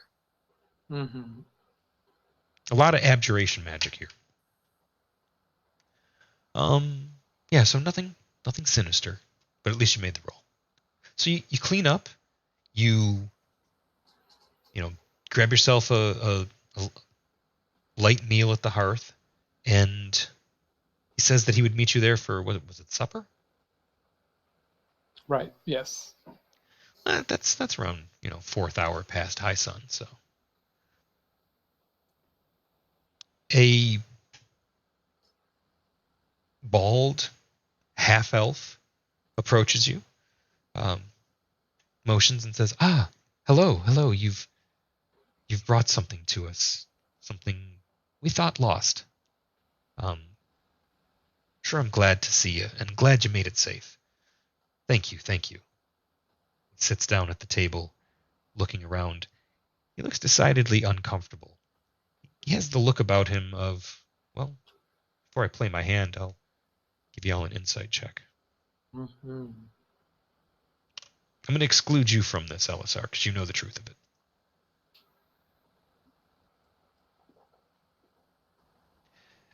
He looks wow. So if you want to play poker, this is the guy. Put him across the table from you. He'll take everything. He looks uncomfortable outside of the library itself. And LSR, you realize you've never seen him out in the court of air. Ever. First time, maybe. At least since he got here. But he looks uncomfortable and can't really hide it. I'll ask that you turn it over. However, let us wait until the sun has set. Excuse me, have you eaten something bad? You look as if you are a bird that's been shoved out of its nest when it was just hatched. Are you sure you're not one of the avowed? You're speaking as if you just read a clever riddle. Thank you? He may have thought it was a compliment.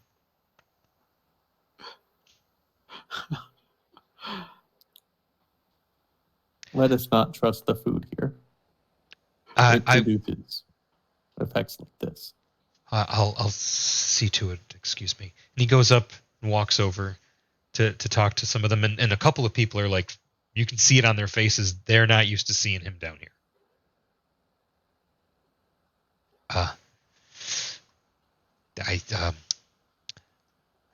Could we get some food? They're uncomfortable. They don't know our ways. You hear him being awkward up there with the staff, and LSR, you've never seen him nervous like this before. Mm-hmm. But Gale, there's something not quite right. You rolled the highest on that. There's just something a little off. You're not really sure what's going on with that. But he comes back and he's like, they're going to bring some roast duck and some stewed vegetables and a nuts and greens salad with a vinaigrette. I assure you the food is safe. You should have some of it. Absolutely. I'm ready for some food. Gale starts preparing the ritual components for purify food and drink because he's like, This has clearly poisoned him. The food is brought. The sense of the nervous is not ascertained. The secret behind the nervousness isn't figured out just yet. Greaves does look at you and seems a little more comfortable in the moment looking at you, Elisar. But it's he's trying to communicate something with his eyes. I'll have you make an insight check. See if you pick up on what he's laying down. Let's see.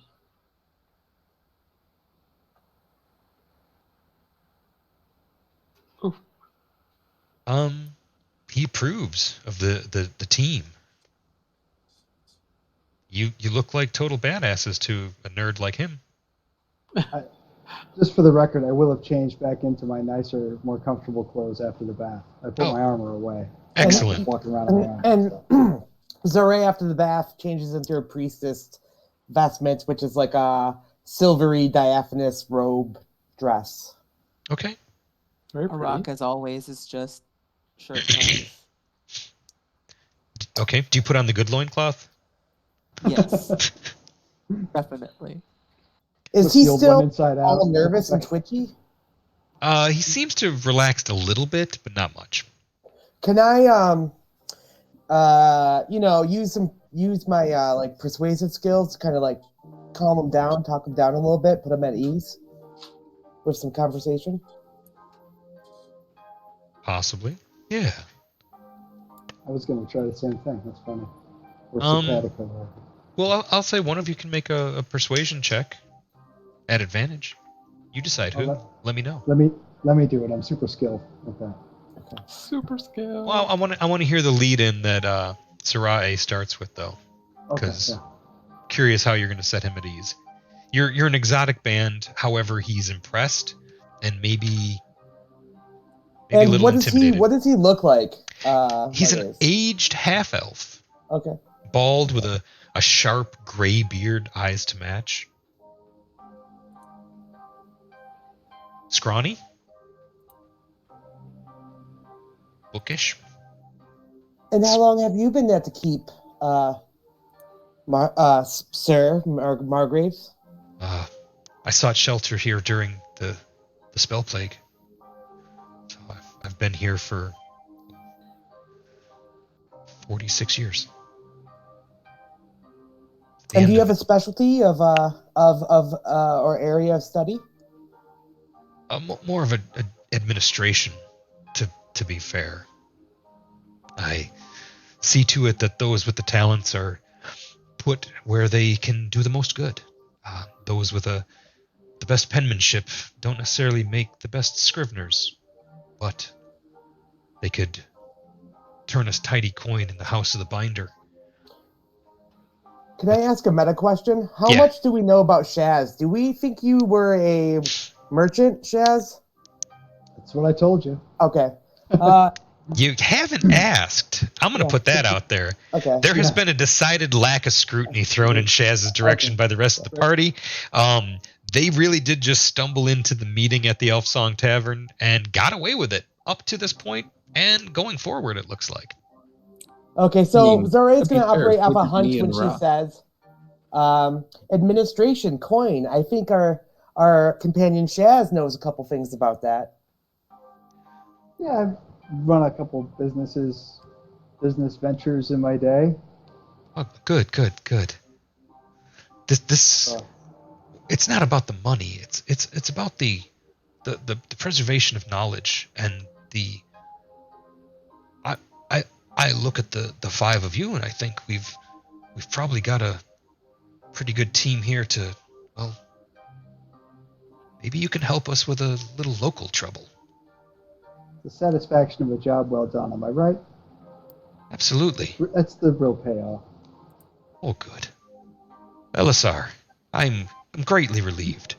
You've brought skilled and talented people to us. And do you remember our last conversation?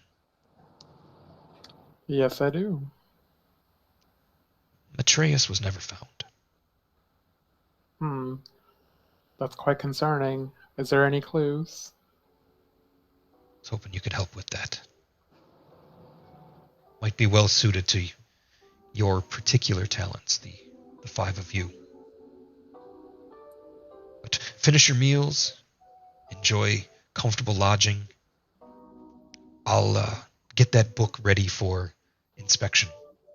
And quarantine chamber, safekeeping, lead-lined box. You know, the usual safeguards. The usual precautions. Yes. Oh, you take the books here? It's the only way to get in. Yeah. Gail starts ruffling around in their sack, and they pull out half of a small journal. They're like, do you have the other half of this? What is that? Oh, and as you reveal it, like, it stinks. There's a rather potent alchemical burnt match smell to it.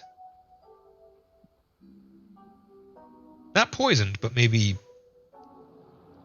it had a solvent on it that was, yeah. Purified. I don't know what that is. It was written by Kalispar Delga. And as he puts on a pair of gloves to take it from you, you see him struggle with a history check. And the poison tome. Half of it. Which half? I don't know. He looks at Elisar like, bonus, but also like, what the hell? Didn't know. Needed to know. Did you know? His face goes through like a bunch of questions. He's not answering any of them for himself. Mm-hmm. He's just staring. And this book is, it's 4 by 6 by inch and a half thick. It's not as big as the treatise. The treatise is like an old phone book. It's where we used to keep the numbers before the internet, kids. But like, this is a smaller tome. And he's just astonished. I don't know what it's written in. It's something. It's a cipher of some sort. I would have thought it was ink. He pulls out a piece of linen from his pack and begins wrapping it and says, "This is separate paperwork, and you should be financially compensated for this, of course. Did you?" He's looking at you as if for the first time now. Did you bring this all the way from Misty Vale? Yeah. A rock. My traveling companion helped me through much of the journey, but yes, I was with the Green Lady before. Please. And he pushes a plate of potatoes towards you. He knows the history of Gale's land, and the look on his face, it doesn't look good. Like he's feeling misplaced guilt about it. UNICEF commercial background music begins.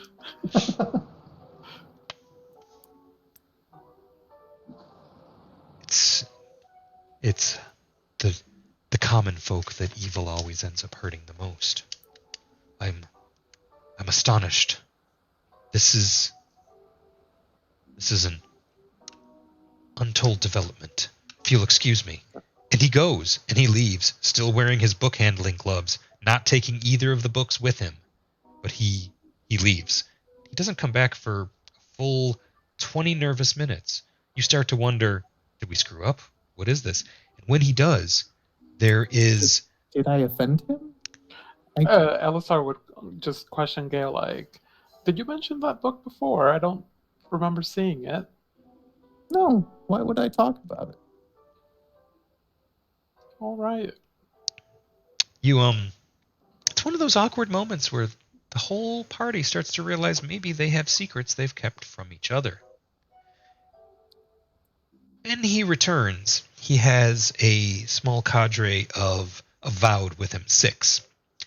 And they have tools. One of them has a roll of leather over their shoulder. And you notice that the hearth has emptied out, and it is suddenly just you, him, and the avowed, and they are taking both books in separate leather bindings. And when the books are taken away and the avowed silently go on their way, he sits back down and says, "Those are the 2 most dangerous books this season. Thank you for bringing them here. I think this is a good omen, and I must check the prophecy to see if something was alluded to. But this is but the beginning of a beautiful friendship." And he puts a bag of coins about the size of a softball on the table. Mm. That's 500 gold to start. Spend it here if you Please. wish. Yeah. Please let us know if it's the half with the cure. We will set our cryptographers to deciphering it as soon as we've completed its quarantine. It should just be 72 hours. Okay. Be careful. You know as much about that person as I do, and just be careful. We have an airtight force chamber that we inspect such works in. Okay, that's good. Now then, this local trouble. It seems a sage of ours has gone missing in the conjuration wing. I know, it seems to be the setup for a great joke that a minstrel might tell in one of the bawdier taverns of the gate. But it's true, and it's happened, and it's a bit of a shame. We've looked, but the avowed are not soldiers, and it's going to take them some time to find it. But maybe this new fortune of the 5 of you coming to the door with not 1 but 2 books, each more dangerous than the last. Maybe it's your special talents that will find Matreus. And with that, we're going to take our last break, just about 10 minutes, and when we come back, we're going to cap off the night. Our last chapter is just 10 minutes away. Thanks, everybody.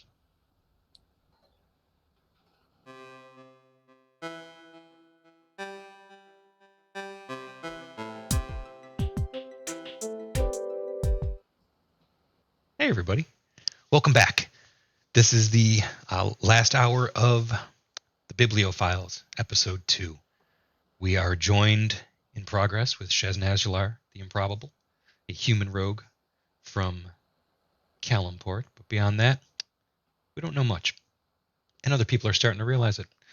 Elisar Linder, an elven wizard, hopes to be a blade singer and restore the glory of the blade singing culture to their people of Cormanthor, the elven nation to the east. And a rock, hard smasher, Goliath Barbarian, who ran into, if not a distant cousin, at least somebody from the same corner of the world, the same harsh mountains. And Gale from Misty Vale, who became a slightly more tragic tale as we realized they have come from a poisoned land, literally a poisoned land. But they brought with them a work written in the hand of that poisoning's poisoner. And Zerai Vandry, drow bard, dancing in the glory of moonlight with the goodness and grace of Elistray. These 5 could shape the fate of the realms from this point forward. For now, they seem to be burdened with glorious purpose. The next day, you are told by one of the Avowed. The Avowed do not take a vow of silence. They just do not speak unnecessarily. Usually. This is, at first you think them a very cold human. It doesn't strike you to think in terms of the elements, but as they move about, you see that little whorls of dust move on the ground. Their hair, their dark blue hair, appears to move in a slight breeze. And they do not wear the hood because when they go to put it on, you're sure it just blows right off. But they are plain touched. I was told to come get you, and you are to wear armor, suit up, wait for the Avowed with the banner. Wait for the Avowed with the banner. It's my 4th day. I was told to get it all out of my system because there will be a vow of silence, but it's because you spend a whole lot of time with some books. You try to read them. They're tough. I got a lot of words, but they're not helping. Anyway, I was told to tell you to equip yourself for battle just in case. Yeah. Do you have any questions? What's your name? Zephyr. Zephyr. Hi, I'm Gale. I mean, they call me the breeze. I just keep blowing down the road, but yeah, Zephyr. Gale. Another windy name. Who knew? Yeah. Are you Gust? Looks at a rock. Nope. That's I'm a joke. A rock. Oh, perfect. As he smiles, there's a little bit of synchronization of the updrafts on his blue curls, and he lights up. Literally. No, I mean, careful, Elisar. He's plain touched. He's air. He'll go right up with one of your fire bolts. Dropping max damage crits? What the hell? Y'all saw that. Whew. That's why there's a floating inspiration out there. Made microwave popcorn out of a quickling. That whole Beautiful. patch of the cloak wood is going to smell like that for a long time. Oh no, this one was burned. Ugh. So do we have a quick moment to prepare before? Oh, sure. I'm to help. I can help you get in and out of armor, believe it or not. I was a squire before I came here. I just need a spare piece of leather. I mean, into your armor. I'm so sorry. Was that improper? Well, sure. And he hands you an armor repair kit. It's got some patches, some rivets. So A hole punch. Elisar's gonna take advantage of it to cast mage armor on himself. Awesome. Go ahead and drop that on yourself, yeah. That lasts, what, 8 hours? Yes. Perfect. Hopefully I've got myself targeted. I closed up the map, so I'm not sure. Actually, I can just... You have the combat tracker open. You can teleport yourself there. I don't know if I can... That's right. We're using Fantasy Grounds. It's quirky, but man, is it rich. And it does so much of the heavy lifting for you. Never do math again with Fantasy Grounds. I mean, you still With do. things like these, we can have another beer. Thanks for noticing. Not going to plug my beer. No.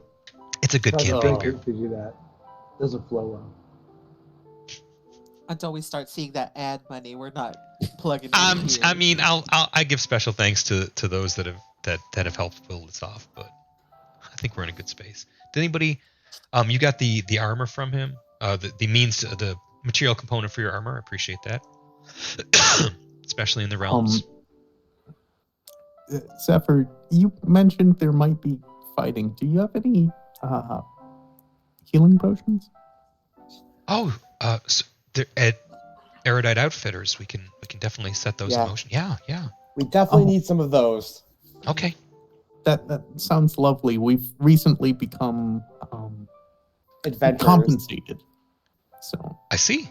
I believe they're 50 gold apiece. Do you want me to just, like, go see if they'll...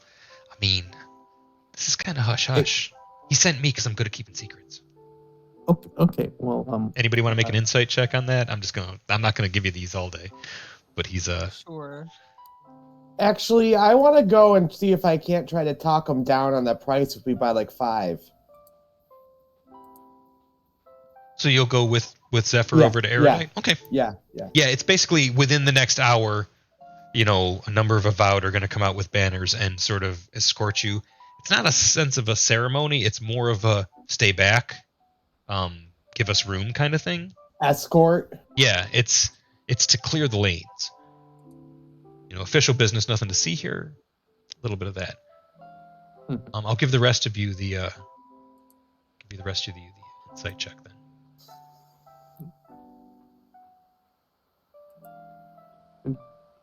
would that Erudite Outfitters happen to have yeah. Elisar, he's innocent.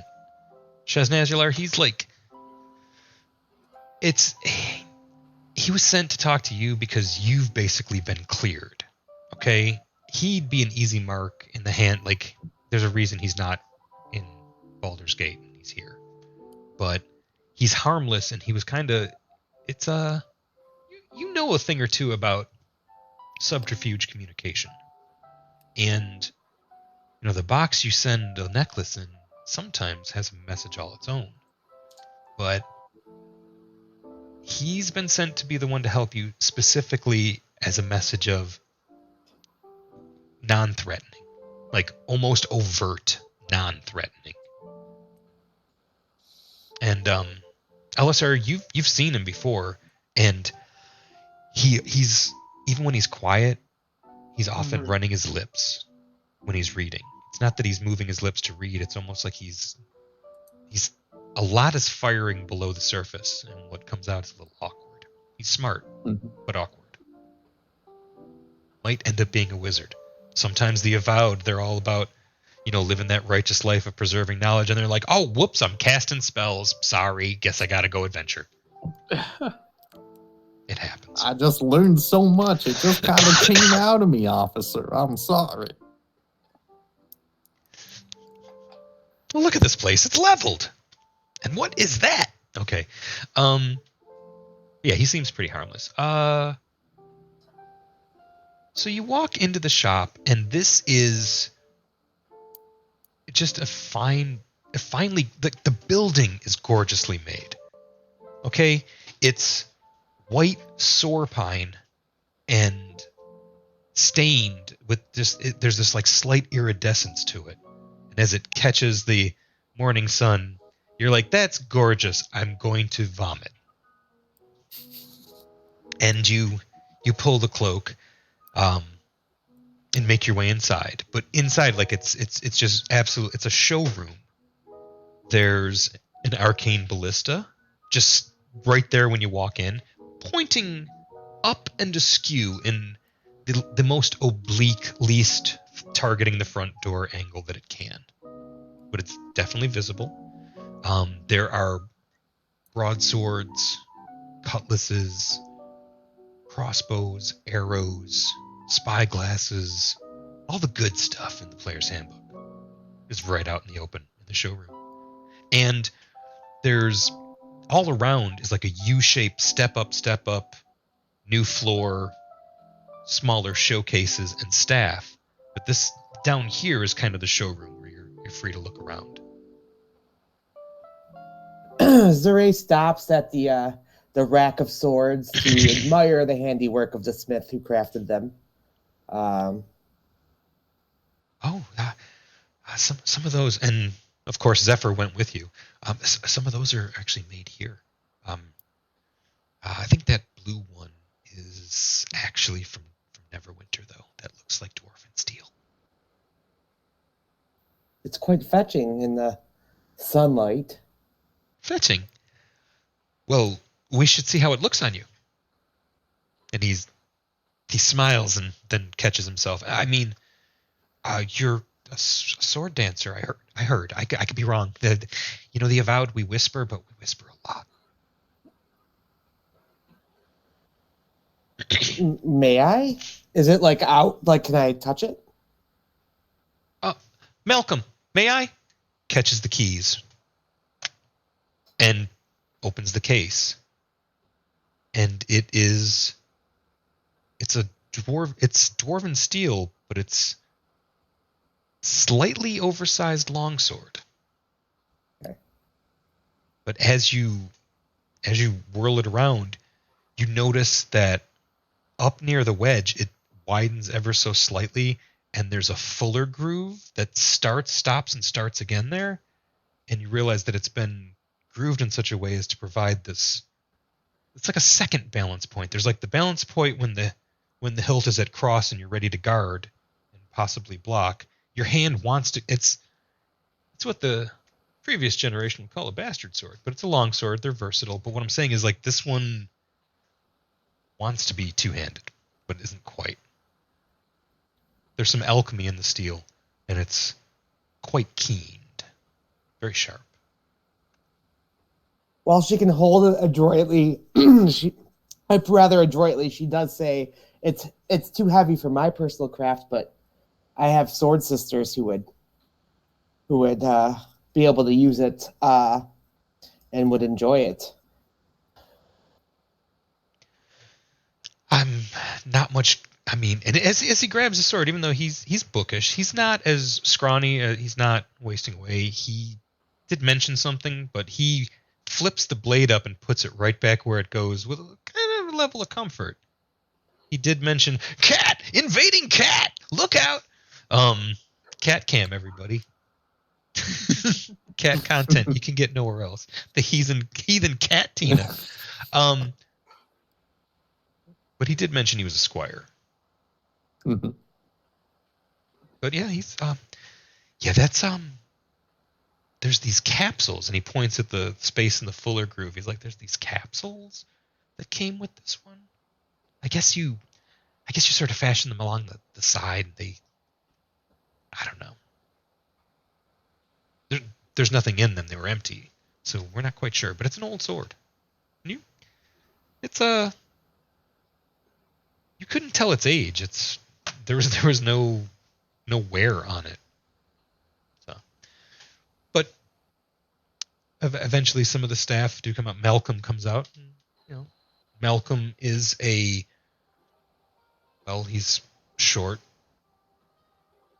rather thin gray, but he does have it's a whitish beard flecked with almost like quills of garnet, and capped in a mithril dwarven goblin head, stylized, almost like a little gargoyle that holds his beard in. A gray dwarf. And he looks right at you and says, "Well, aren't we fish out of water here? Come, I'm sure we'll find something to outfit you." I'm not here for swords, unfortunately. She eyes elven short sword up higher up on the rack, and then she I'm actually looking for potions. Potions? We've potions of flight. Some of the kind that make you stronger. The kind that turn you into a vapor. The kind that let you stick to the ceiling. Like yesterday's pasta. No? Healing potions. I see. And he goes back and he pulls out a tray, and there's a number of small potion bottles. And they have, instead of stoppers, they have little turns that pop them open and lock them into place so they can be locked and unlocked, closed and opened. Cute. We do offer a 3 silver deposit. You'll get that back if you bring back the empties. Fair. That's very fair. It's rather And how popular. much? So Oh, say 5? that would be 250. He says with zero hesitation. Really? For buying in bulk, only 250? Bulk is 40. I mean, surely you offer a discount to someone from the night below. The night below. Like these deals, it never ends. Okay. Tell you what. I'm going to send you that persuasion check now. I'm going to use my advantage. Well, hold up. Oh. No, that's you go ahead and make that. If you want to use My advantage, then yeah. If you want to use your inspiration to roll an advantage, that'd be fantastic. Yeah, that's what I'm going to do. I'm going to roll it with inspiration. Okay. Well, you came in with an avowed. That helps your case a little. I tell you what, these 5, 200. I'll take it. The deposit still comes out. So And okay. And puts down 5, takes 200. Don't tell the prelate. your secret's safe with me, friend. And she'll wink. And he takes off a glove and puts out a thin gray hand. He's rather thin for a dwarf. The Durgar often are. She extends hers, but more like a lady. Well, he grips yours, bows, doesn't shake it vigorously, but lets you have that back. And it was that skin to skin. It was sort of it was a reach he didn't have to make, but it was a good overture. And you just seems like a really nice guy. But that you are a fish out of water. This maybe it tells you a little bit about Candlekeep. Knowledge is what's respected here. He even cut you a deal. You applied some gentle social pressure, but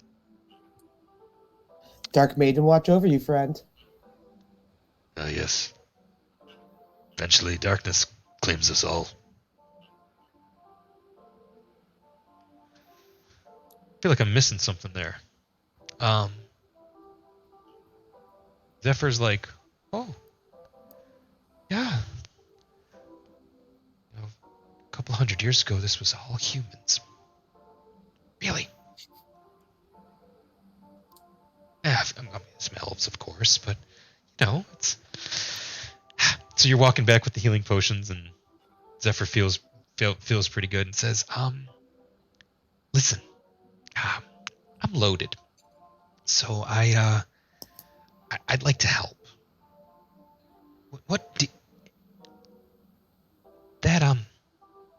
That Callum Shawnee, he's an archer, right?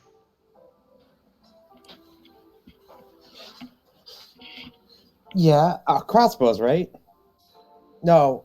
Shortbow. Oh. Well, yes, he is. Okay. Admittedly, I was passed out for most of the fight. You don't even know me at all, do you? No, well, then again, you hide in the bushes and shoot arrows unseen at people who, I mean, we don't know where those arrows are coming from. It's like a great mystery where all these arrows Or come what they're coming from. Yeah. It's not the person with the bow. I just throws them real fast. Would you think it terrible if I told you there's the avowed we just can't help ourselves. You're the most interesting thing to happen here all month. Maybe all season. Really? In a keep full of monstrous books where the most interesting things to happen? It's a monstrous number of books. Very few of the books are actually monstrous. It's largely boring. It's long periods of nothing happening. A sage went missing last month, but probably just wandered down a corridor. The talk is that, well, I shouldn't be sharing all this gossip. You're going to think the worst of us, and that is not what I'm trying to do here. Did I mention it's my 4th day?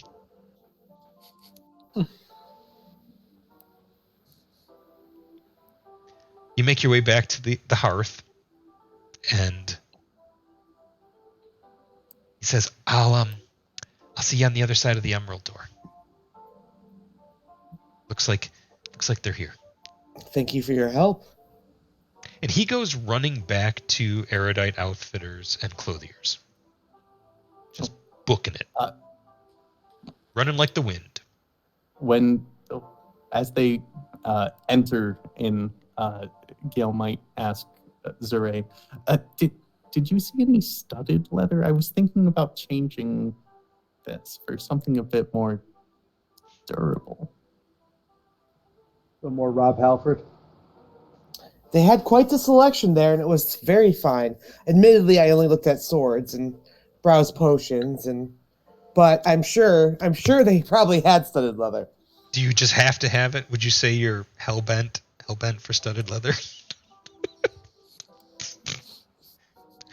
I mean, how long would it take for me at the smithy to just make some studs and apply them to his existing leather? Too long? No, yeah. That's easily 2 days' work. Fair. Well, easily a day's work, but it's the day's work, and yeah. And I don't think they have enough ironwood for you to smith. I mean, druid restrictions and all. Fair. Do your studs need to be made out of, like, I don't know, dragon dowels? scales? I'm sorry. I'm whatever the equivalent of a metal vegan is. It just doesn't agree with. But you can wear studded leather and it won't interfere in your druidic craft. Correct. As long as these studs aren't made of metal.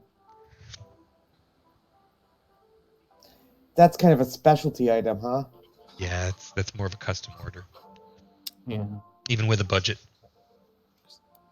Arak is just go shirtless. Works. It works for some people. It works for Arak. It works for me too. Yeah. We often worship in the nude, but we fight in armor. This is a pretty naked party. I'm just putting that out there. Yes. There's not a lot of we're definitely not doing Icewind Dale or any of the that sort of content. But if we were, I have a feeling it'd be the same party. Just saying. Arak would still be shirtless. I would just have, I'd just be a furry at that point. Or, well, I mean, I'd be furry. I mean, I'd have fur on me.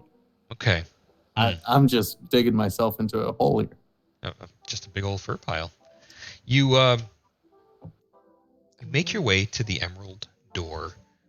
There is a dozen avowed with banners. They part to the side. The emerald door is so named. It's not that it's made of emerald, but it is beset with green metal plate to make it look like a faceted gemstone, especially from a distance. Up close, you can appreciate the craftsmanship, but the illusion is not as powerful. And you are shown to the interior court. In the middle, there is the rise of a large structure known as Exaltation. It is the castle within the castle. The great library is in the grounds all about it. You are led into the inner ward, and Morgreaves is amongst several of the prelates. There's some sort of shared secret they all appear to be having as they look at you. Have you all make an insight check?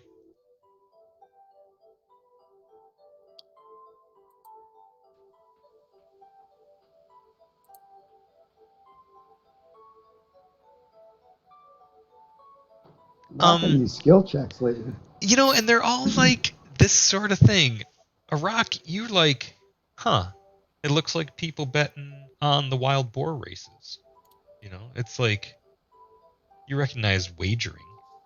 And Chesnazular, you recognize that it's a little more complicated. It's not just a live-die. It's more of a yes-no where strange conditions. It's a complicated wager. They're playing boxes. Something. They got some sort of bracket, you know. Yeah. Maybe there's a few missions here. Maybe you're just part of someone's Marping off madness.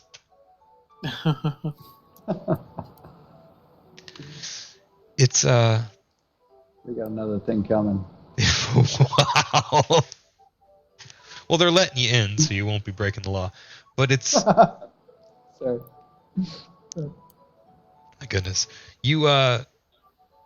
You're comforted by the fact that it's still early enough in the day that there are some deep shadows, and once you are behind this outer curtain wall, you're greeted with a deep and rich shadowed environment. There are a number of trees growing here, trees that were not visible as you rode up on Candlekeep. You didn't know that this was so verdant inside.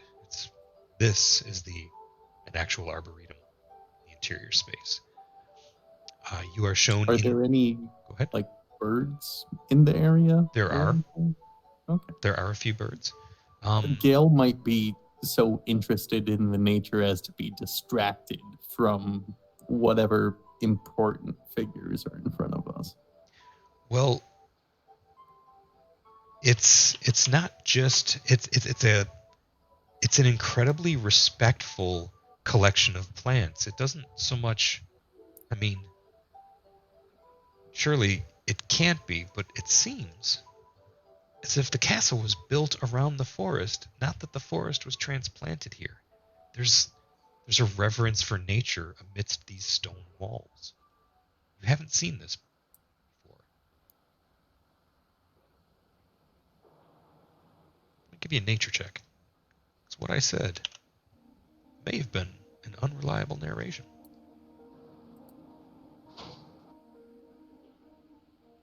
No, it really does look perfectly natural, like I described. Like the castle was built around the place.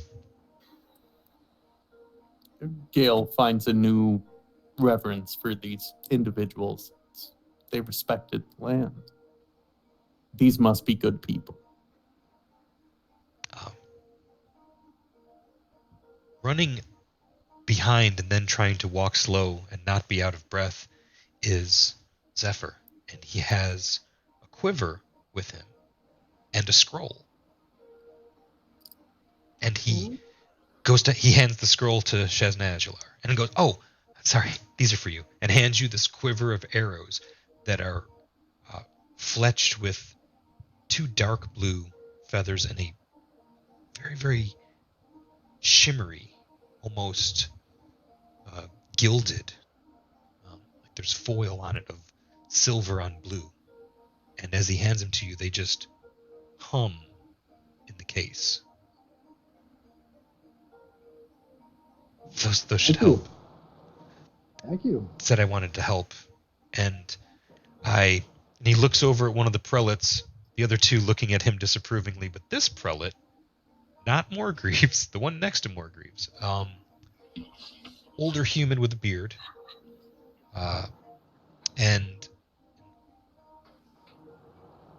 I'm going to say an older half-elven woman on the other side of Morgreaves, but this old guy with the beard is smiling, and you notice Zephyr holds up 2, flashes another symbol, and then 3 as he hands you the arrows. I'm going to let you roll from before ride. He's basically helping his boss's wager. Yes. By Bettering his odds, yeah. By giving you 8 + 1 arrows. And he looks back and forth between the 2 elves in the party and goes, "You. I know you. Yeah, here." And hands it to Elisar. It's a scroll. Oh, thank you. Never know when you'll need a little extra firepower, but it's not actual fire. You know, of course, we try not to do too much of that here. Not with the books. I lied. It's burning hands. If Zephyr will let her, Zare will take his hands in her hands and thank him for the gifts. That will be greatly appreciated. gods be good. May they favor you.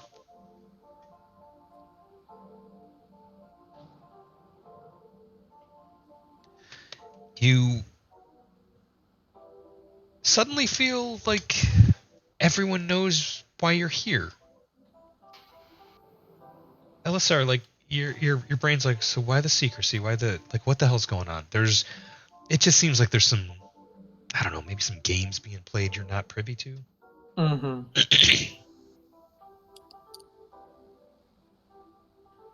You are shown into one of the many entrances to the Great Library. So you're walked around clockwise around Exaltation until you find yourself entering something that would more recognizably be considered a library. This space, and the entourage peels away until it is eventually just Zephyr, Morgreaves, and the five of you. And Morgreaves slowly turns towards Zephyr and goes, ahem, ahem.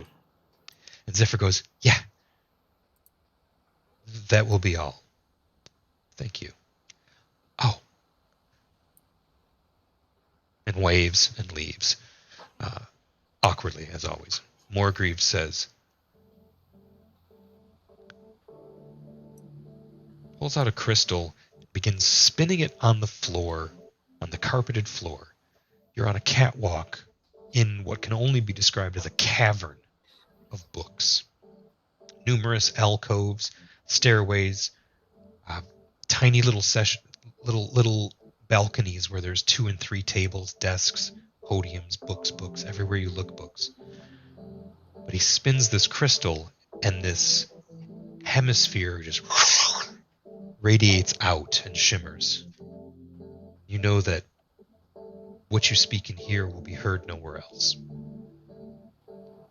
It's comforting. There's Tone of silence. this shimmer that it feels a little strange in the ear, but you get used to it quickly. And Morgreaves says,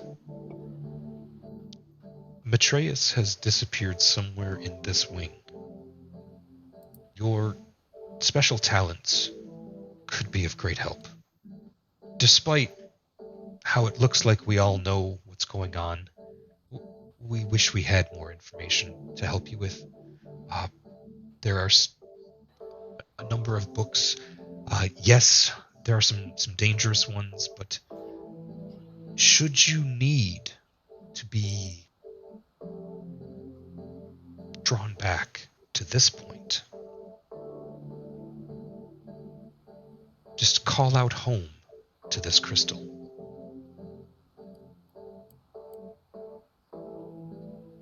We're afforded certain liberties here in the inner ward.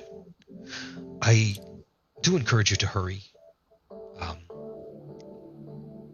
We can't find him anywhere. He's not here, but he should be. He hasn't left. We see everything that comes in and out. Every sack of grain, bag of salt, cask of molasses. He just described the entire contents of Max and her shipment. We see it all. And as he says it, you realize it's not like, and I'm comforted by that, or because we have good books. There's a shudder in his eyes as he says that. When he says we see it all, he means it. Wasn't there also bacon? It was. But Yes, and bacon. So I we're understand being meat adverse. Do you have any reason to believe that he could be in danger? No. It has been a few years since anyone has gone missing here. And when he says it that way, you realize he's got an accent that he tries to downplay. He may have Is had there a a reason- country lifestyle once upon a time. do you have any enemies? Matreus? Well, Yeah. no, his specialty was more abjuration, curses, removing them, of course, but long-standing magical afflictions that don't correspond to a physiological need or malady. Is there a reason Matreus can't call to this crystal? He doesn't have one of these. Oh. And you can't send him a message? We've tried. So the divination magic has been no help? None. He doesn't even seem to be on this plane. Now, this may be, what they say, a punching above your stones. I believe what they say, right? He's trying to use some like street idiom about punching above your weight class in the fighting pits of Baldur's Gate. He's failing. He's a nerd. He's trying. I don't know about punching stones, but we do have a rock. We'd be happy to punch you in your stones.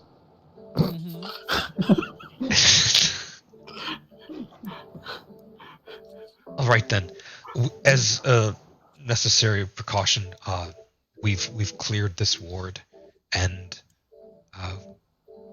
if you haven't found anything in 24 hours, we'll come looking. But good luck. We're all counting on you. Do you have a list of all the books in here? In this ward? Yes. Surely. Was Matreus researching anything specifically? He was a bit of an eclectic and eccentric. Curses being his chosen field. He usually stayed the other end of the library, but he was known to be found amidst all sorts of studies. He has a good thing we're in here. That would change the odds.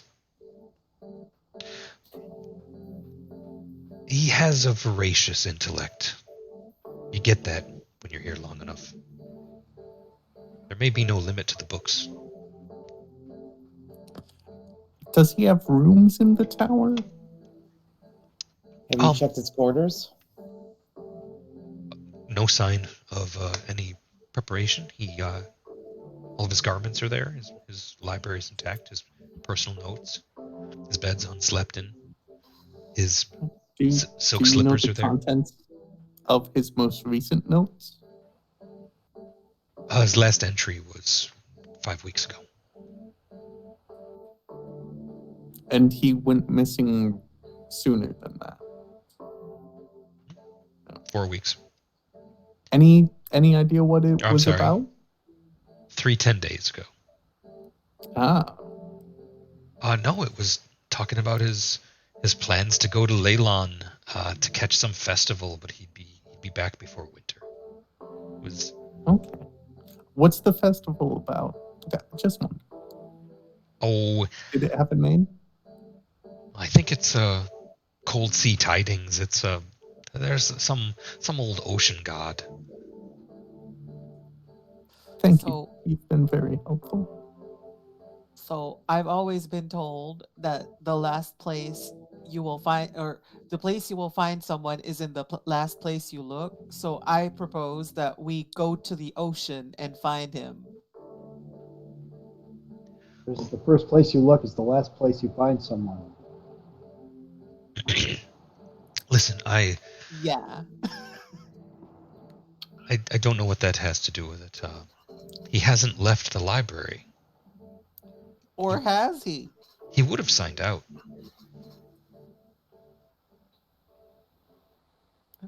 Rock thinks deeply at that.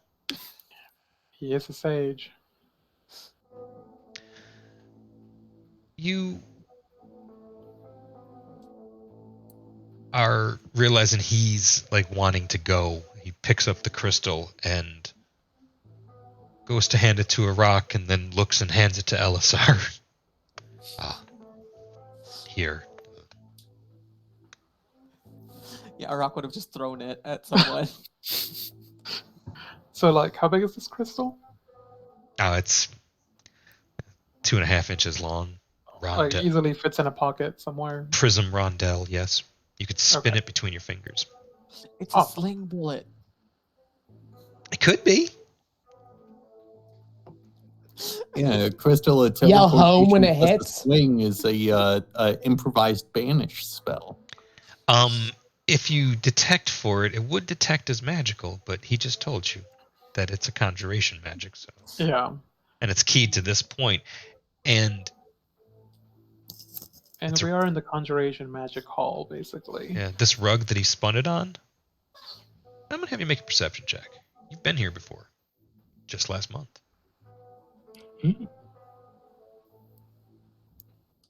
Do-do-do. Rock turns to LSR and asks, if this is the conjuration room, why don't we just conjure up that old wizard? It's a little more complicated than that, Rock. So, Doesn't seem like it to me. But you have a good train of thought. Perhaps we need to look through books related to planar travel. the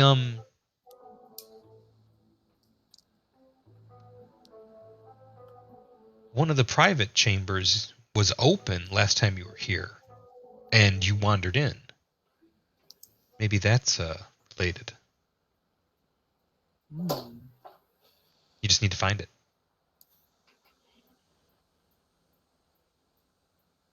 But I'll tell you this. Old Morgreaves, he's like, so I'll leave you to it. Thank you. He's leaving. He's gonna duck out. The arrows, when you have to see the arrowheads on them, of course. The arrowheads on them are spiraled as if they would drill in, maybe even as well, these arrows are hollow, and there's little tiny holes up and down them, so they do more damage by leading out the person you shoot them with. Gruesome. Gross. But you appreciate the craftsmanship. Definitely. Could come in handy. You know, if you shoot that at a tree, you might get some sap out of it. Make syrup. There's that. Yeah. We could become If maple you shoot syrup that- tycoons. If you shoot that into someone's liver, you could throw the bile out. Or get some alcohol. We could shoot it into the side of a keg, improvise tap. Rock says that while smiling. It's a way to tap it faster. Mhm. And then you can flick it while it's there. Pump it. Get more sap out. No foam.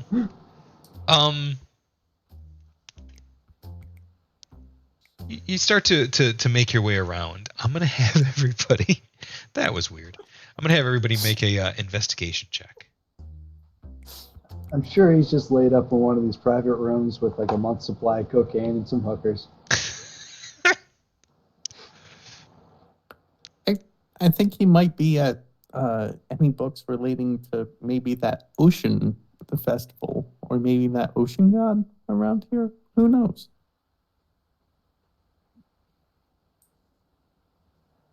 I certainly don't. Ooh, This- goes the Ray. I made a success for once. A nat 20 to boot. How perfect. Natty. So LSR points out the patterns on the floor and says, "This is, what I described in the cutscene. Your characters know a tiny bit about now." And as you find this alcove, there is a velvet rope that goes across it and locks it in place, but can be easily unlatched. It's just to keep people from wandering in. The rope was not there a month ago. And in that chamber, it's hemispherical library chamber. The rope wasn't there a month ago, LSR. And neither was the pedestal. And Zerai, this reminds you of the hidden promenade. It just feels like there's this tension in the air that you can feel that there's some way to fold into another space here. And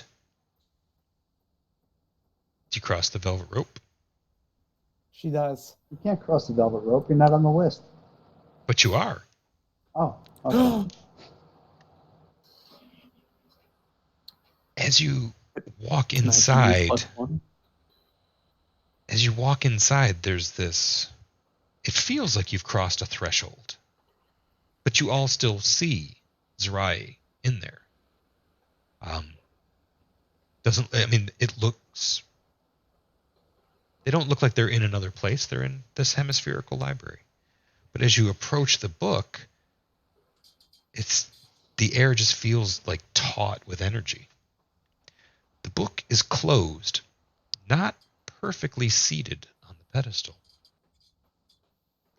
And the large silken bookmark of this deep blue with gold trim is askew and spilling off the back of the podium, this pedestal that it's on. This book was closed hastily. The rest of you enter. LSR definitely does. When you first got to Candlekeep, you went to the bathhouse, and there was that decided moment when you crossed into that building and felt the change in humidity.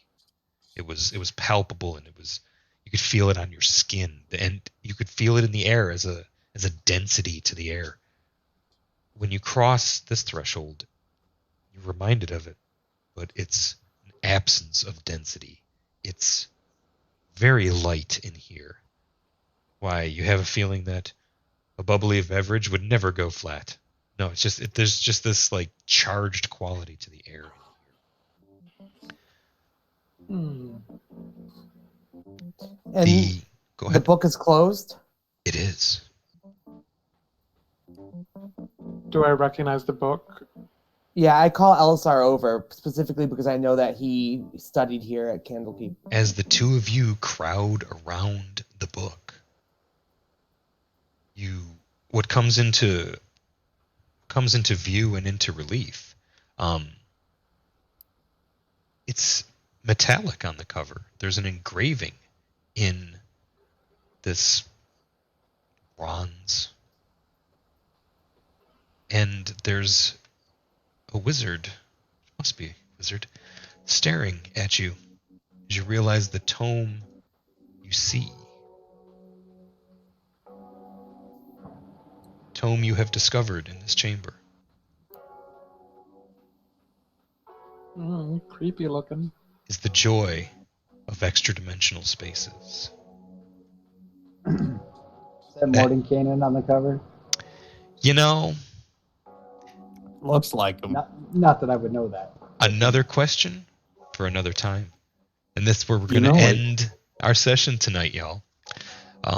Thank you so much for everyone that tuned in and watched us. Thank you if you're picking it up later.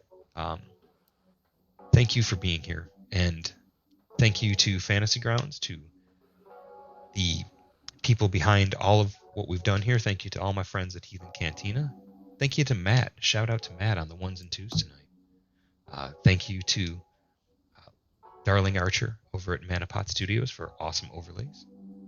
Thank you to Kevin MacLeod. I'm sure we used some of your music in there at some point tonight. We always do. We love you for sharing it. And thank you to everybody. And thank you to my awesome crew. I'm Asmo Daniker. I look forward to seeing you again in 2 weeks, where we will explore the joy of extra-dimensional spaces here on the Biblio-Files. Good night, Join us everybody. next week for Adventures with the Ark. That's right. Saturday. Every 8 Saturday p.m. night. Heathen Cantina. Next week is Papa Kev rocking the Ark Guild and scaring us silly. Looking forward to that. As we all are. Thanks, everybody. Good night.